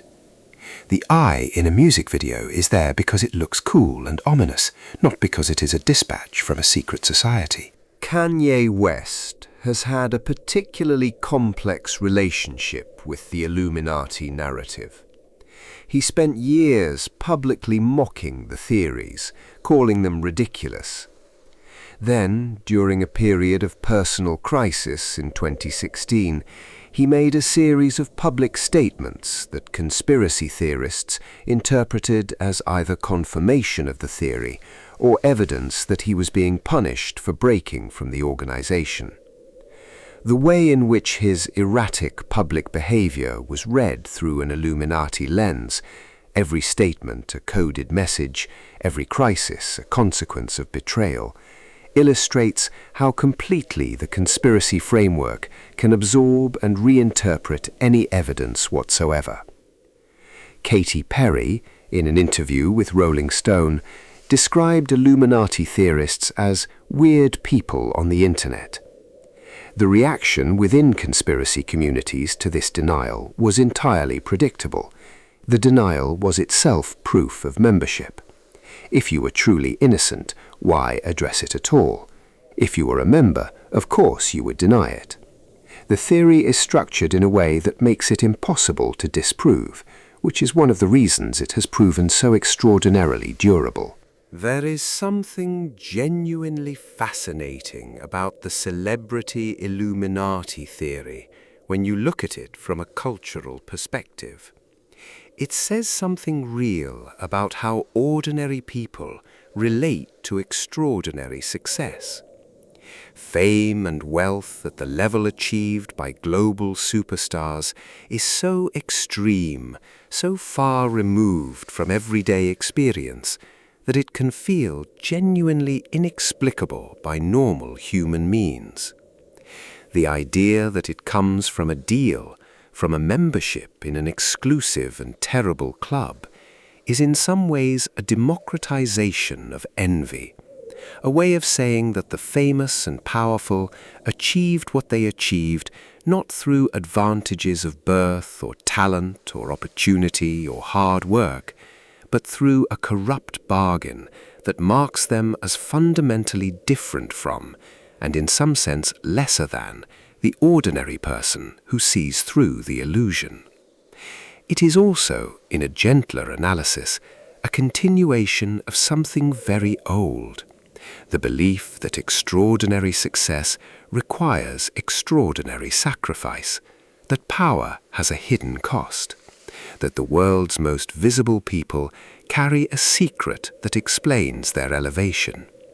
That idea is as old as human storytelling. It shows up in myths about deals with the devil, in folk tales about selling one's soul at the crossroads, in every culture's stories about the dangerous intimacy between worldly power and hidden forces. The Illuminati celebrity theory is at its root that very old story, dressed in contemporary clothes. Section 14. Why we believe. The psychology of secret societies. We are almost at the end now. The room is quiet. The night is deep. And it feels right in this last long stretch before sleep finds you to sit with the most interesting question of all. Not whether the Illuminati exists, it does not in any meaningful operational sense. Why so many people believe that it does? Why this particular story, with its particular shapes and shadows, has proven so irresistible across so many generations and so many different cultural contexts? The answer has several threads, and each one tells us something true about the human mind. The first thread is the simplest. Complexity is frightening. The world we live in is governed by forces that are genuinely enormous and genuinely difficult to understand. Financial systems, geopolitical relationships, media ecosystems, technological networks, cultural currents. These systems interact in ways that produce outcomes, economic crashes, political upheavals, wars, pandemics, that feel arbitrary and overwhelming to people who are not specialists in understanding them. And even the specialists do not always understand them. The world produces outcomes that nobody planned and nobody predicted and nobody controls in any simple, unified way. This is profoundly uncomfortable. Human beings are meaning-making creatures. We do not handle randomness well. We do not handle complexity well. We want stories with agents, people who made decisions, who had reasons, who bear responsibility. When something terrible happens, we want to know who did it. And if the honest answer is nobody in particular, or it was the combined result of 10,000 uncoordinated decisions made by people who never met, that is not a satisfying answer. It does not give us anyone to oppose or hold accountable or guard against in the future. A secret society that controls everything is paradoxically a comforting idea. If the bad things that happen are the result of a plan, then the world has order. There is a reason, there is an author. And if you can identify the author, you can, in theory, resist them. The conspiracy theory is not, at its root, a counsel of despair. It is, in a strange way, a counsel of hope. Someone is in charge. That means things could be different if the right people were exposed and defeated. The second thread is the appeal of secret knowledge. Conspiracy theories offer their believers something genuinely valuable. The experience of seeing through the surface of things, of being one of the few who understands what is really happening, while everyone else moves through the world in blissful ignorance. This is an extremely powerful psychological reward. It creates a sense of intellectual superiority, of specialness, and it creates community, because the people who share your hidden understanding become a tribe, bound together by knowledge that the rest of the world refuses to acknowledge. This is not a foolish motivation. The desire to understand what lies beneath the surface of things is, at its best, the engine of science and philosophy and art. The problem arises when the certainty of hidden conspiracy replaces the genuine uncertainty of open inquiry, when the pattern-finding brain locks on to its preferred explanation and becomes closed to evidence that contradicts it. The third thread is something the historians call moral clarity.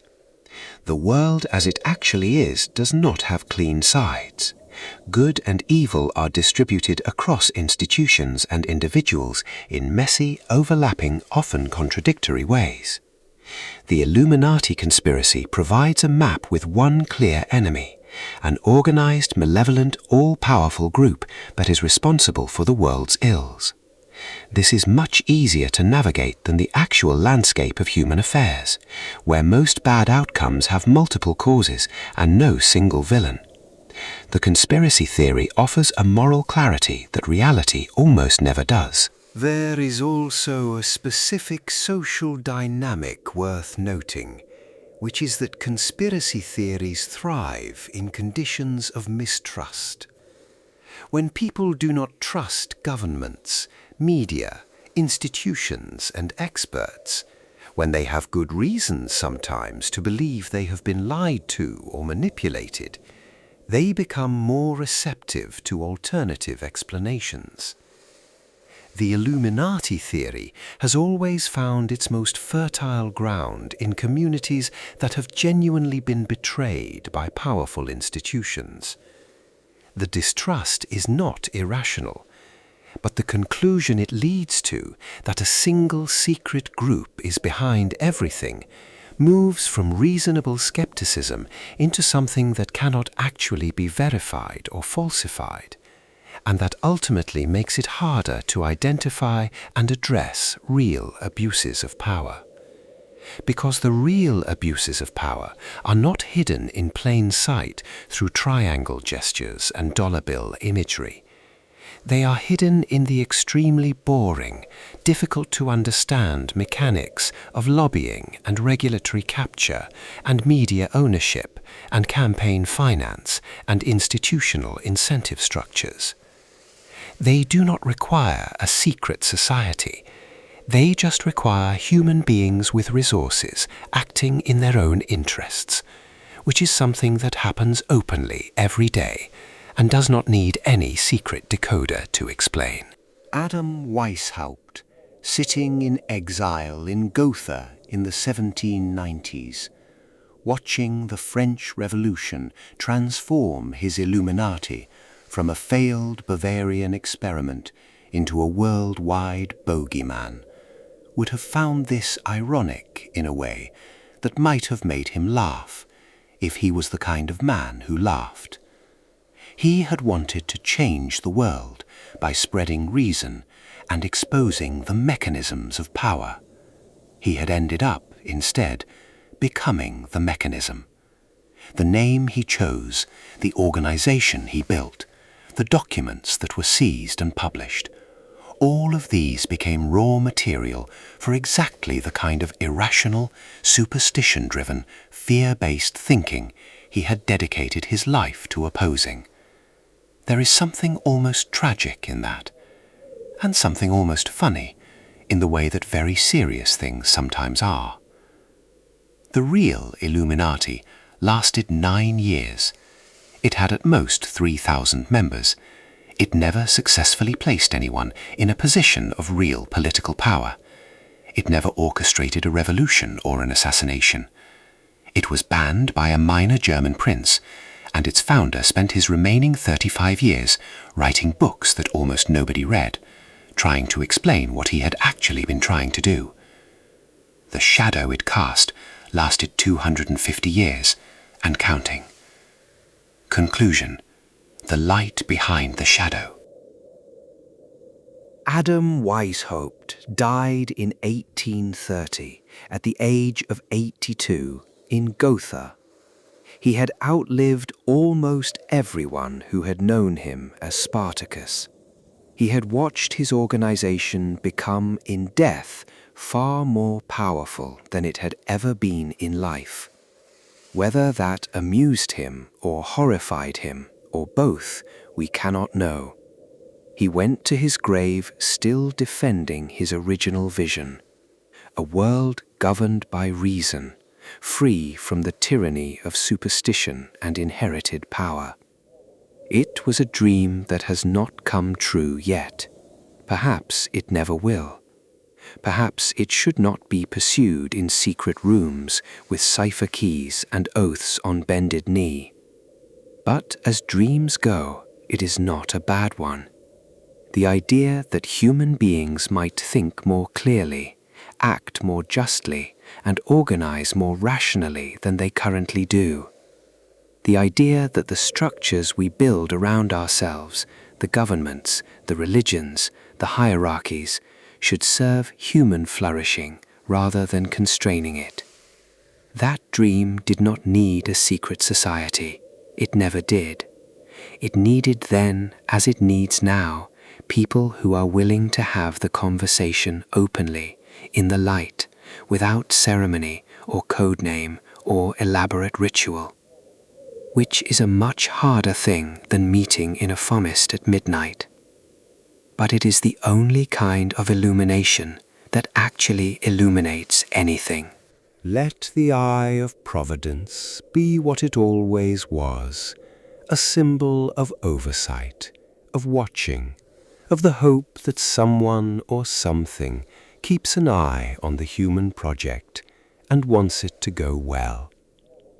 Let the pyramid be what it always was, old and solid, and built on the labor of many hands over a very long time. Let the dollar bill be what it always was, a piece of paper that tries to represent value and mostly manages it, more or less. And let the Illuminati be what it actually was, a small, ambitious, flawed, genuinely interesting secret society that lasted 9 years in Bavaria in the 18th century, pursued an extraordinary, if unrealizable dream, burned brightly, collapsed under the weight of its own contradictions and its government's hostility, and left behind one of the longest and strangest echoes in the history of human imagination. It is late now. The story is done. The candle of it burns low, and the shadows on the wall are only shadows. There is no secret order behind the night you are falling into. There is no hidden hand guiding your dreams in a particular direction. There is only the long, honest quiet of sleep, the most democratic institution in the world, the one place every human being arrives at without ceremony or hierarchy or code. Just the body finally letting go of its vigilance, and the mind sliding gently into the dark. Let it happen.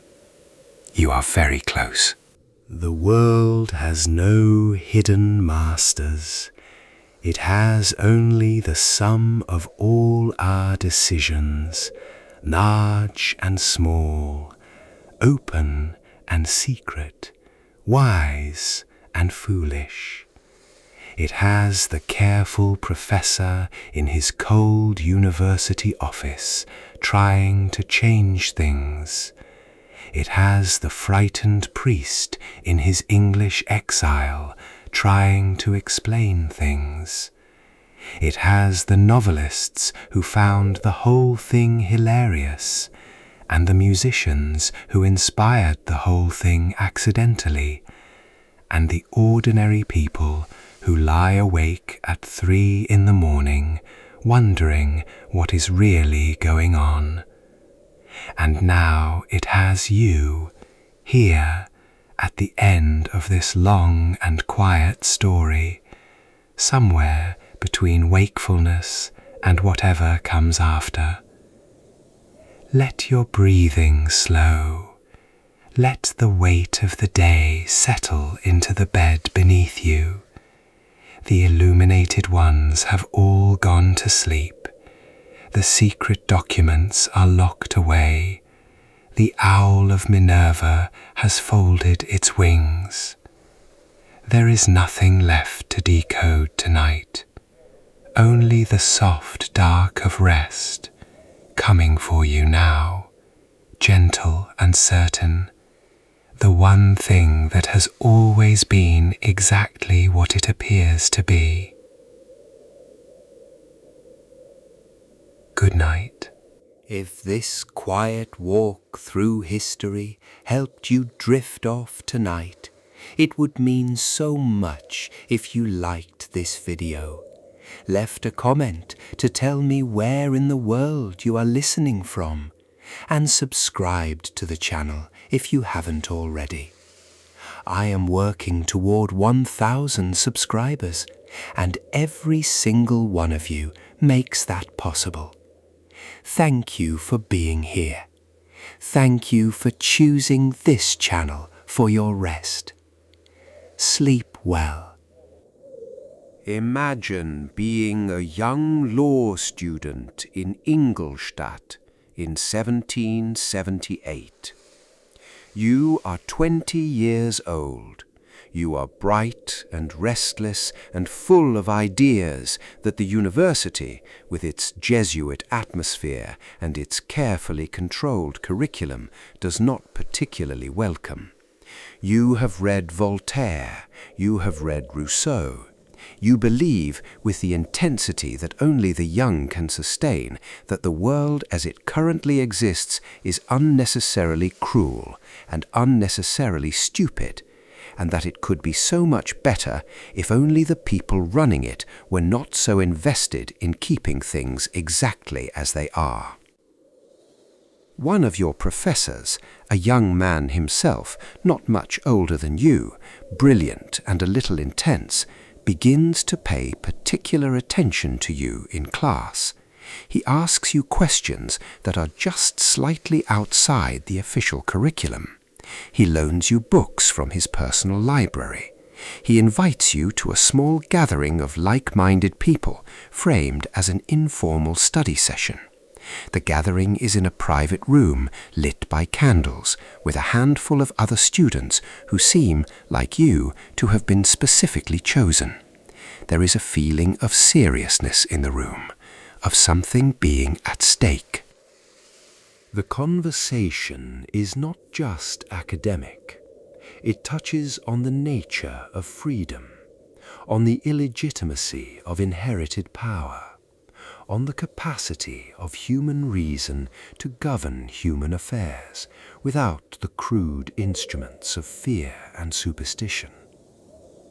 These are ideas you have thought but never said aloud to anyone, because to say them aloud in the wrong company could ruin you. Here in this room they are spoken quietly but openly, and everyone in the room understands that what is said here stays here. This is where recruitment began for the Illuminati, in that atmosphere of dangerous intimacy. The carefully selected gathering, the ideas you had been waiting to hear said aloud, the sense that you had been found, recognized, chosen. The actual initiation into the novice grade was designed to deepen this feeling. The ceremony was conducted in a private space arranged for solemnity, with candles and specific objects arranged on a table, and formal language spoken with deliberate gravity. The candidate was blindfolded for part of the process, a practice borrowed from Masonic initiation. He was led through a symbolic journey that moved from darkness towards light, from ignorance towards illumination. When the blindfold was finally removed, the light of the candles was meant to feel like revelation. The oaths taken were serious and elaborate. The candidate swore to maintain absolute secrecy about the order's existence, its membership, and its activities. He swore to subordinate his personal interests to those of the society. He swore to observe the order's rules and to accept the judgment of its leadership. Violation of these oaths was described in terms grave enough to make the commitment feel genuinely binding. In some versions of the initiation, the oath was written in the candidate's own blood, or at least conducted with sufficient ceremony that the idea of blood might as well have been present. The new novice was assigned a code name from classical antiquity. He was given a brief introduction to the order's principles and a reading list that would guide his education over the coming months. He was assigned a mentor, a more senior member who would guide his development and to whom he would report regularly on his progress. And he was, from that moment forward, part of something that felt much larger and more significant than his ordinary daily life. The reports that members were required to submit regularly to their supervisors are one of the most fascinating elements of the Illuminati's inner life, and also one of the most revealing about Weishaupt's fundamental assumptions about human nature. These were not mere academic summaries. They were deeply personal documents, requiring members to reflect honestly on their own character, their weaknesses, their failures to live up to the order's ideals, their progress toward the moral perfection the organization was ostensibly promoting. Members were asked to describe their relationships with their families, with their colleagues, with their enemies. They were asked to identify people in their social circles who might be suitable for recruitment. They were asked to report on anything they had observed in public life that seemed relevant to the order's interests. And they were asked, with a regularity that must have been both burdensome and oddly intimate, to examine their own souls and report honestly on what they found. This practice served several functions simultaneously. It created a genuine culture of self-reflection and moral seriousness among members, which was consistent with Weishaupt's educational goals. It also created, over time, an extraordinarily detailed intelligence file on every member of the organization, a file that Weishaupt and the inner leadership could use to understand who their members really were, what motivated them, where their loyalties truly lay, and, if necessary, how to manage them or pressure them. The personal report was both a tool of spiritual development and a tool of institutional control. In Weishaupt's world, these two things were not mutually exclusive. The reading lists assigned to members were ambitious and eclectic. Enlightenment philosophy was central: Locke, Voltaire, Rousseau, Kant. But there was also moral philosophy from classical antiquity: Cicero, Seneca, Marcus Aurelius. History, science, theology, approached critically rather than devotionally. The goal was not simply to inform, but to transform, to produce men who thought systematically, who questioned assumptions, who had internalized a set of principles robust enough to guide their behavior in complex and difficult situations. For many members, this was genuinely transformative. The order was, for its brief existence, one of the most sophisticated adult education programs in Europe. The curriculum it provided, the intellectual community it created, the culture of serious self-examination it promoted, these things had real value independent of any political agenda. Men who passed through the Illuminati came away, in many cases, genuinely changed, more reflective, more broadly educated, more committed to the kind of rational, principled behavior the organization theoretically promoted.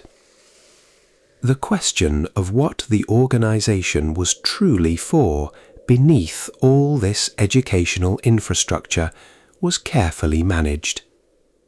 Lower grade members understood themselves to be part of a brotherhood dedicated to self-improvement and the spread of Enlightenment values. The more radical political implications, the critique of monarchy, the vision of a world without kings or priests, were reserved for the upper grades and revealed only gradually to people who had demonstrated both commitment and trustworthiness over extended periods. This gradual revelation was partly strategic and partly genuinely philosophical. Weishaupt believed that radical ideas needed to be introduced carefully to minds that had been prepared to receive them. You could not tell a novice on his first day that the order's ultimate goal was the abolition of all existing governments and religions. He would not be ready for it, and he would almost certainly run. You had to bring him along slowly, demonstrating through his own developing reason why those conclusions were inevitable and right. By the time he arrived at the inner circle's actual views, they would feel not like an imposition, but like a discovery. This process, repeated with thousands of members across a decade, is one of the genuinely interesting things about the Illuminati when you look at it carefully.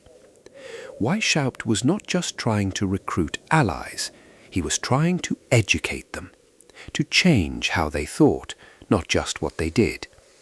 And there is something almost touching about that ambition, even if the methods used to pursue it were sometimes manipulative and always surveillance-heavy. He believed with genuine conviction that if enough people learned to think clearly and act virtuously, the world would improve, not through revolution or conspiracy, but through the slow accumulation of better decisions made by better educated people in positions of influence. Whether this was naive or visionary probably depends on who you ask and in what century.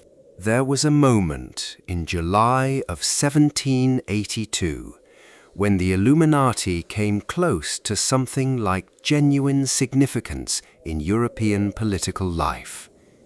It came through an event called the Congress of Wilhelmsbad, a grand gathering of Masonic representatives from across Europe, held at a spa town in Hesse Castle under the patronage of Landgrave Frederick II. The Congress was organized to address what had become the most pressing question in European Masonry, the matter of the higher degrees. For decades, a system of Masonic practice called strict observance had been dominant across much of continental Europe.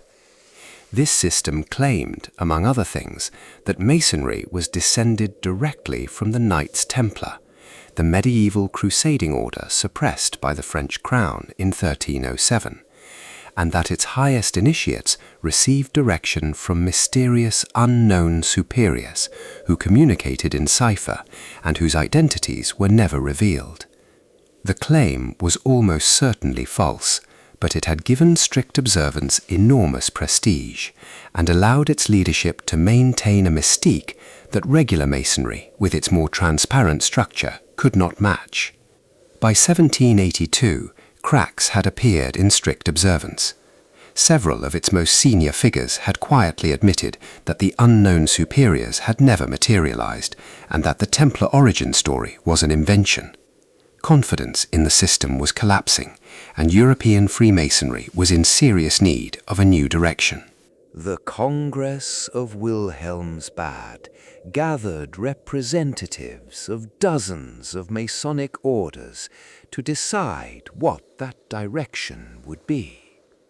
And into this gathering, with extraordinary strategic timing, arrived the representatives of the Illuminati, carrying the persuasive intellectual framework that Nigger had developed, and armed with the argument that the Illuminati represented a return to true Masonic principles, rational, ethical, stripped of mystical nonsense, focused on genuine human improvement. The Illuminati's representatives performed remarkably well. They did not capture the Congress outright, but they made significant progress in discrediting strict observance and attracting prominent Masons to their own system. Some of the most respected figures present at Wilhelmsbad were favorably impressed with what the Illuminati seemed to offer. The Congress effectively ended the dominance of strict observance in continental Masonry, clearing space for alternatives, including the Illuminati, to fill the resulting vacuum. In the months following Wilhelmsbad, the order experienced some of its fastest growth. Nigger's Masonic connections opened doors that Weishaupt's academic network had never reached. New members included men of genuine social and political importance across the German states. The dream of placing enlightened men in positions of influence throughout European society seemed for one shining moment around 1783 like it might actually come true. But the momentum could not be sustained. The internal conflicts between Weishaupt and Knigger were intensifying.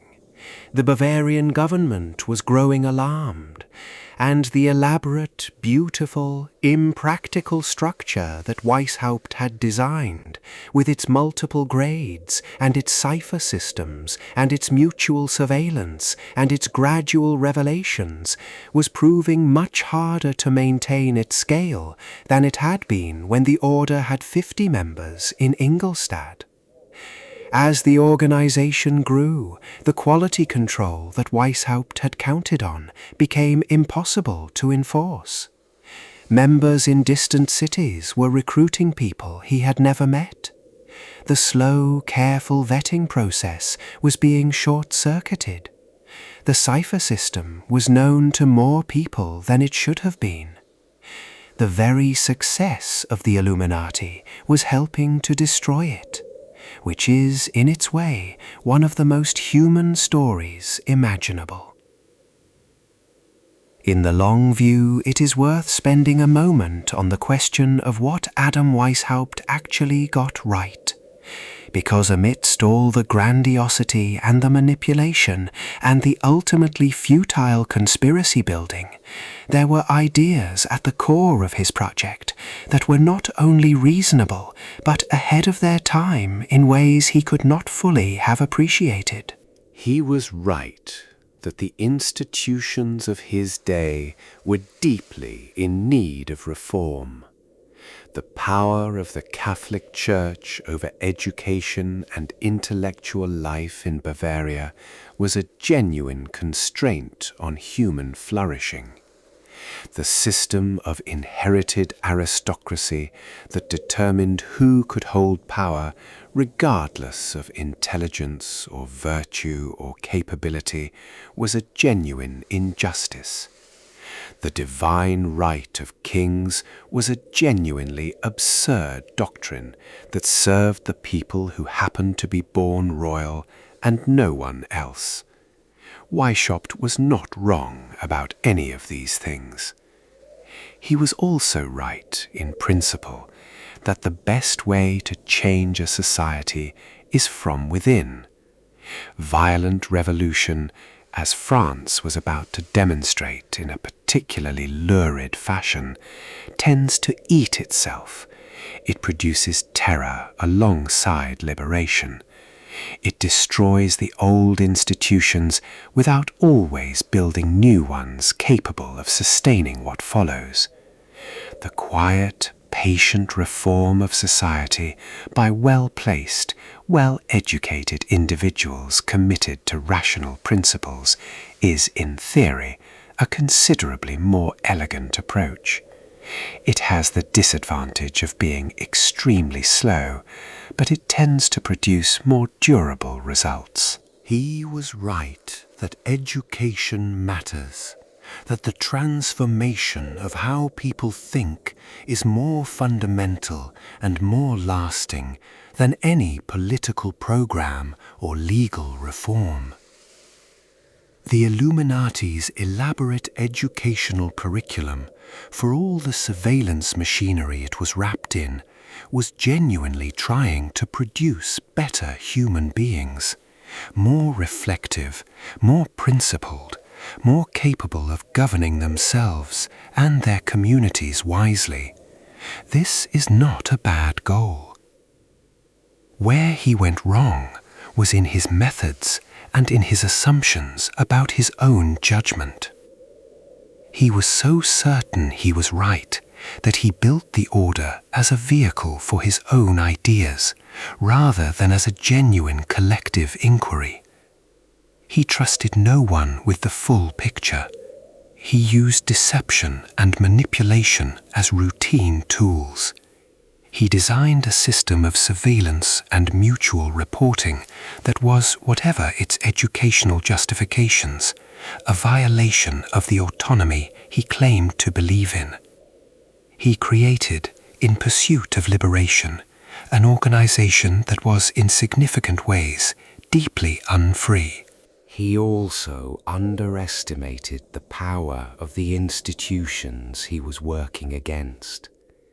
The Bavarian government had been tolerating the order's existence partly because it was too small to bother with, and partly because some of its members were genuinely influential people who provided a degree of protection. When the order grew large enough to be genuinely threatening, and when its more radical documents were seized and published, the government acted swiftly and effectively. The Illuminati had no real defenses against a determined state. Its elaborate secrecy, which had seemed like such a robust protection, turned out to be only as strong as the discretion of its most disgruntled members. What Weishaupt could not have anticipated was the paradox of his legacy. The organization he built failed completely at every objective goal it set itself. It did not place enlightened men in positions of power.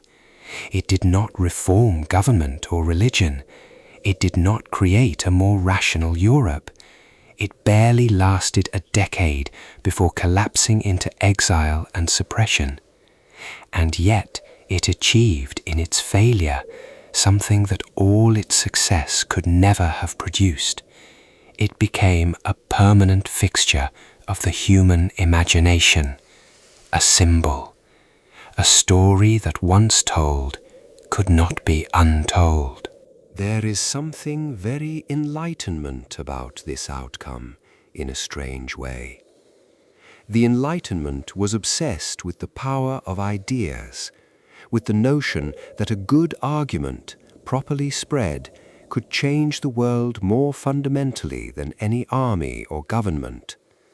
Weishaupt believed this passionately. He spent his life building an organization to spread ideas he believed were true and necessary. The organization failed. The ideas persisted. They just didn't persist in the form he intended or carry the meaning he wanted them to carry. The Illuminati became an idea about secrecy and power and the possibility of hidden control, not an idea about enlightenment liberation. The ghost that haunts us now is almost the opposite of the man who was haunted when he started. Extended section. The Long Night of Conspiracy, from the 19th century to the digital age.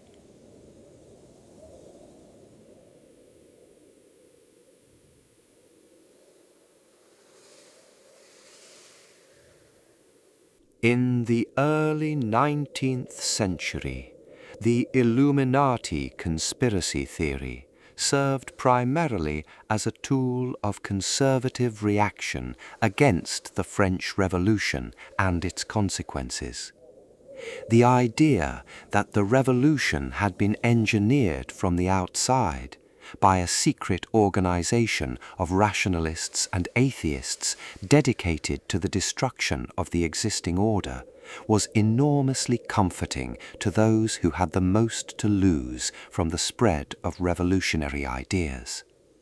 It meant that the revolution was not the authentic voice of millions of suffering people, but a manufactured event that could, in principle, be reversed. The secret society could be exposed and destroyed. The old order could be restored. The dangerous ideas could be suppressed. If you accepted the conspiracy theory, none of what had happened was permanent. As the 19th century progressed, and the Illuminati as an active organization receded ever further into the past, the conspiracy theory became increasingly abstract. It was no longer about a specific organization with specific members and a specific history, but about a principle, the idea of a hidden elite, an invisible government, a group that manipulated events from behind the scenes in service of a plan whose ultimate goal was power over everyone else. This abstract version of the theory proved extremely adaptable. It could be attached to any group that inspired fear or suspicion in a given era. The Jews, the Freemasons, the Communists, the bankers, the globalists. Each era plugged a different villain into the conspiracy's structural slot, but the underlying narrative remained the same. There is a hidden power.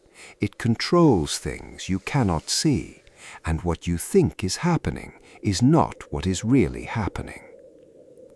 The German nationalist movements of the late 19th and early 20th centuries found the conspiracy theory particularly useful, because it could be used to explain Germany's economic and political difficulties as the work of external enemies rather than the result of internal failings.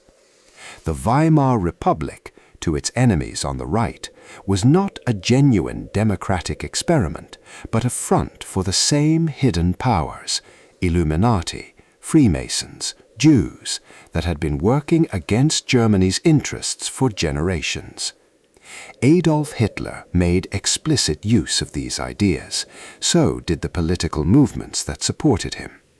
The conspiracy theory that had begun as a frightened Jesuit priest's explanation for the French Revolution contributed 2 centuries later to the Holocaust. This is the part of the story that is hardest to tell in the slow, comfortable cadences of a sleep narration. Because it is not comfortable. It is a demonstration that the ideas we tell ourselves about hidden enemies, ideas that seem, in their original form, merely eccentric or paranoid, can metastasize into something genuinely monstrous when the political conditions are right. The fantasy of a secret, all-powerful enemy is dangerous, not because the enemy is real, but because the fantasy can be used to justify real violence against real people who are made to fit the villain's role.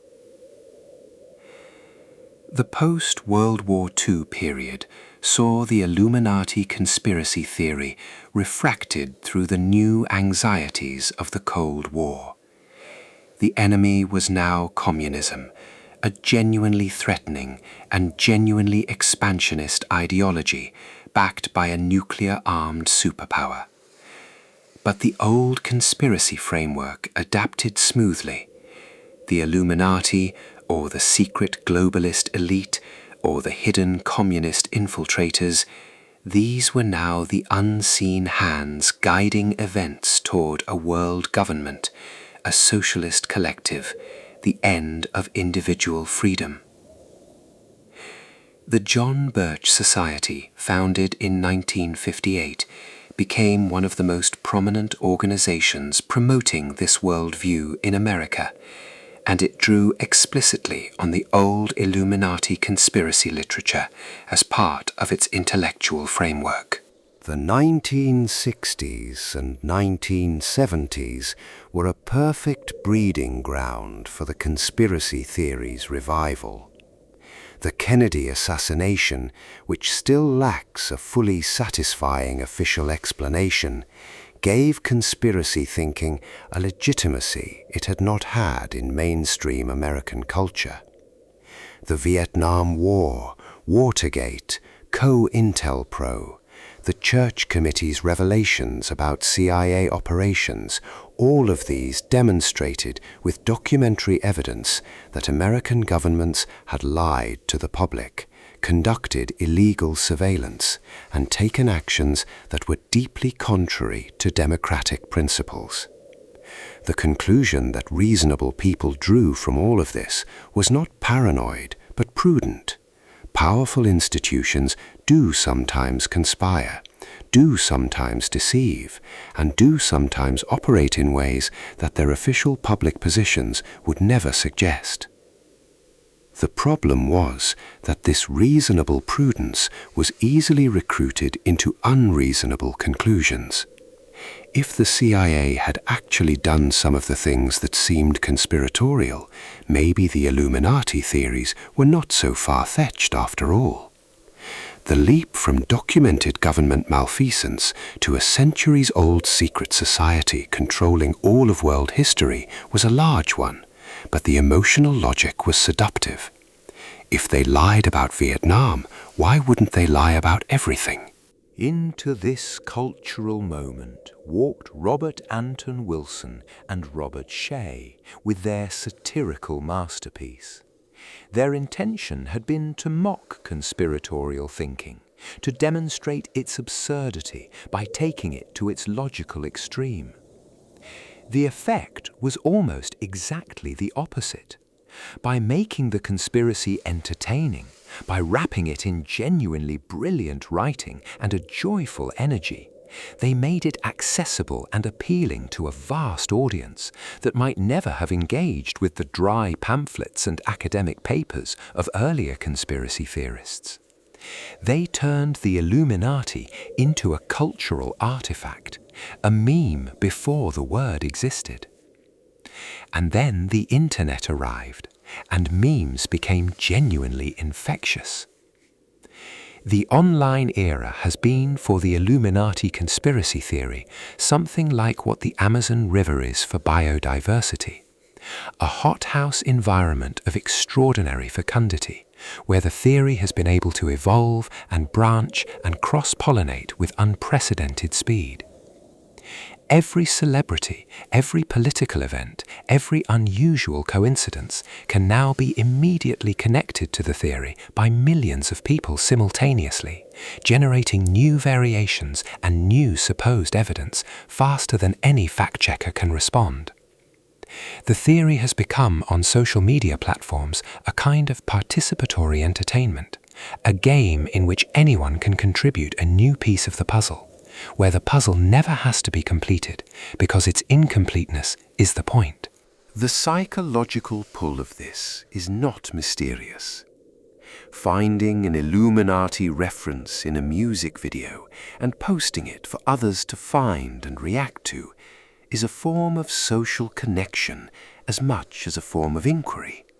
It builds community, it generates engagement, it rewards pattern finding, the brain's most ancient pleasure.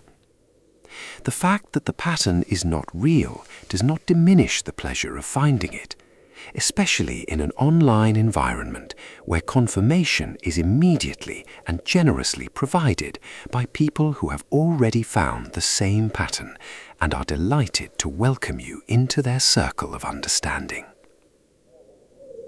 It is a remarkable cultural phenomenon when you step back from it. A small Bavarian professor who died in 1830, having been largely forgotten except by his adversaries, has become in the 21st century a central figure in the imagination of millions of people worldwide. The organization he built and lost in 9 years has been operating in the minds of believers for 250 years without a single piece of verifiable evidence for its continued existence. The gap between the historical truth and the cultural myth is so vast that the two things are barely recognizable as related. And yet they are related, because without the real Illuminati, without Weishaupt's genuine ambition, his genuine secrecy, his genuinely radical ideas, his genuinely documented network of important members and elaborate codes and seized papers, the story that grew from his failure would have had nothing real to anchor itself to. The myth needed a seed of fact. It found one in the forest near Ingolstadt on the 1st of May, 1776, when 5 men gathered by torchlight and decided they were going to change the world. They did not change the world, but they changed the story, and in the long run, that may have been more consequential than anything they were actually trying to do. Extended section, Other Illuminati, the name before and after Weishaupt.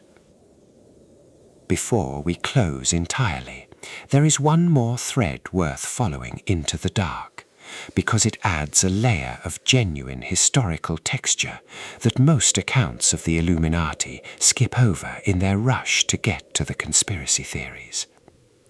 Weishaupt's Illuminati was not the first organization to bear that name, and it was not, in legend at least, the last. The earliest known use of the word Illuminati to describe a specific group was in 15th century Spain, where a mystical sect called the Alumbrados, which translates as the Illuminated Ones or the Enlightened Ones, emerged within certain Catholic communities. The Alumbrados believed in direct personal experience of the divine, without the mediation of priests or sacraments. They claimed to receive divine illumination directly, to communicate with God without institutional intermediary. This put them almost immediately in conflict with the Spanish Inquisition, which viewed claims of direct divine experience as both theologically dangerous and politically subversive. The Alumbrados were investigated, tried, and largely suppressed through the 16th century, though their ideas persisted in various forms. The name was used again in the early 17th century in connection with the Rosicrucians, a movement that burst into European intellectual life around 1614, with the publication of a mysterious manifesto describing a secret fraternity of Christian mystics who claimed to possess ancient knowledge capable of transforming society. The Rosicrucian manifestos were either a genuine revelation of a real secret order or an elaborate intellectual hoax. Historians have debated this question for 4 centuries without arriving at a definitive answer. What is clear is that the movement stimulated an enormous amount of serious intellectual activity across Europe, drawing in figures like René Descartes and Gottfried Leibniz, who were at least curious enough to try to make contact with the supposed brotherhood. After Weishaupt, the name Illuminati became so thoroughly associated with his Bavarian order that it effectively stopped being used by new organizations seeking credibility. But the concept, a secret society of enlightened individuals working toward the improvement of humanity, continued to attract new incarnations. 19th century occult movements, particularly theosophy and various streams of ceremonial magic, maintained the idea of hidden masters and secret brotherhoods as central organizing principles, even if they did not use the specific name. The idea that there exists somewhere a group of people who possess knowledge the rest of humanity lacks, and who use that knowledge to guide events from behind the scenes, this idea proved extraordinarily durable. In the 20th century, various groups claimed the Illuminati name or heritage, most of them either satirical, commercial, or both. The Discordian movement that inspired Robert Anton Wilson used Illuminati imagery as part of its elaborate parody religion. Several Internet-era organizations have formed under the name, offering membership to anyone who pays a fee, with no meaningful connection to either Weishaupt's organization or any actual hidden power.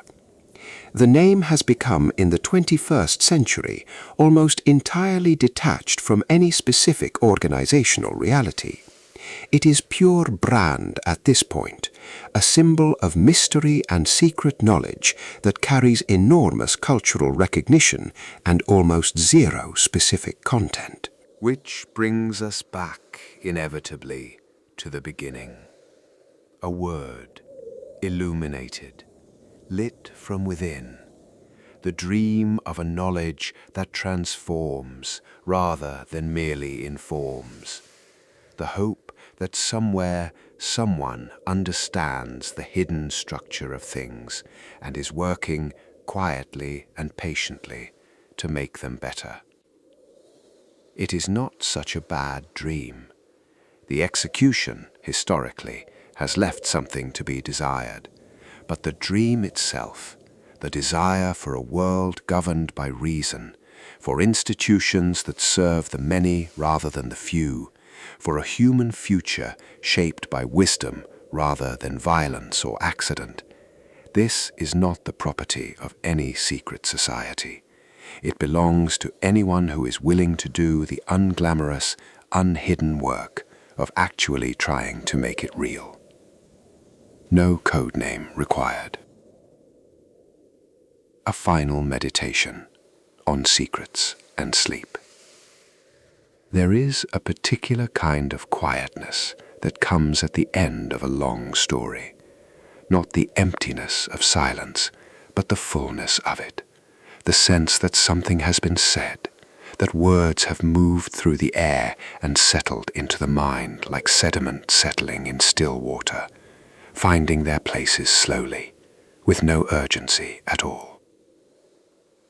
You have traveled a long way tonight, from the cold university rooms of 18th century Bavaria to the flickering torchlight of a forest on a May evening in 1776, through the careful rituals and elaborate codes of a secret society that believed it was going to change everything, through the fear of a conservative government, the bitterness of internal betrayal, the seizure of documents in the home of a man named Zwack in the town of Landshut, through the frightened pamphlets of Bariol and Robinson written by candlelight in English exile, turning a defunct educational experiment into the mother of all conspiracy theories, through the crossed anxieties of the American Republic, through the Red Scares and the counterculture pranks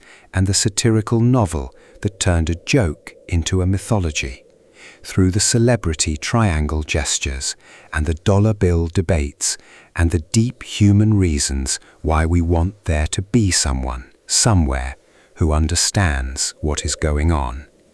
It is a lot to carry. You can set it down now. The night outside is the same night it was before you started listening.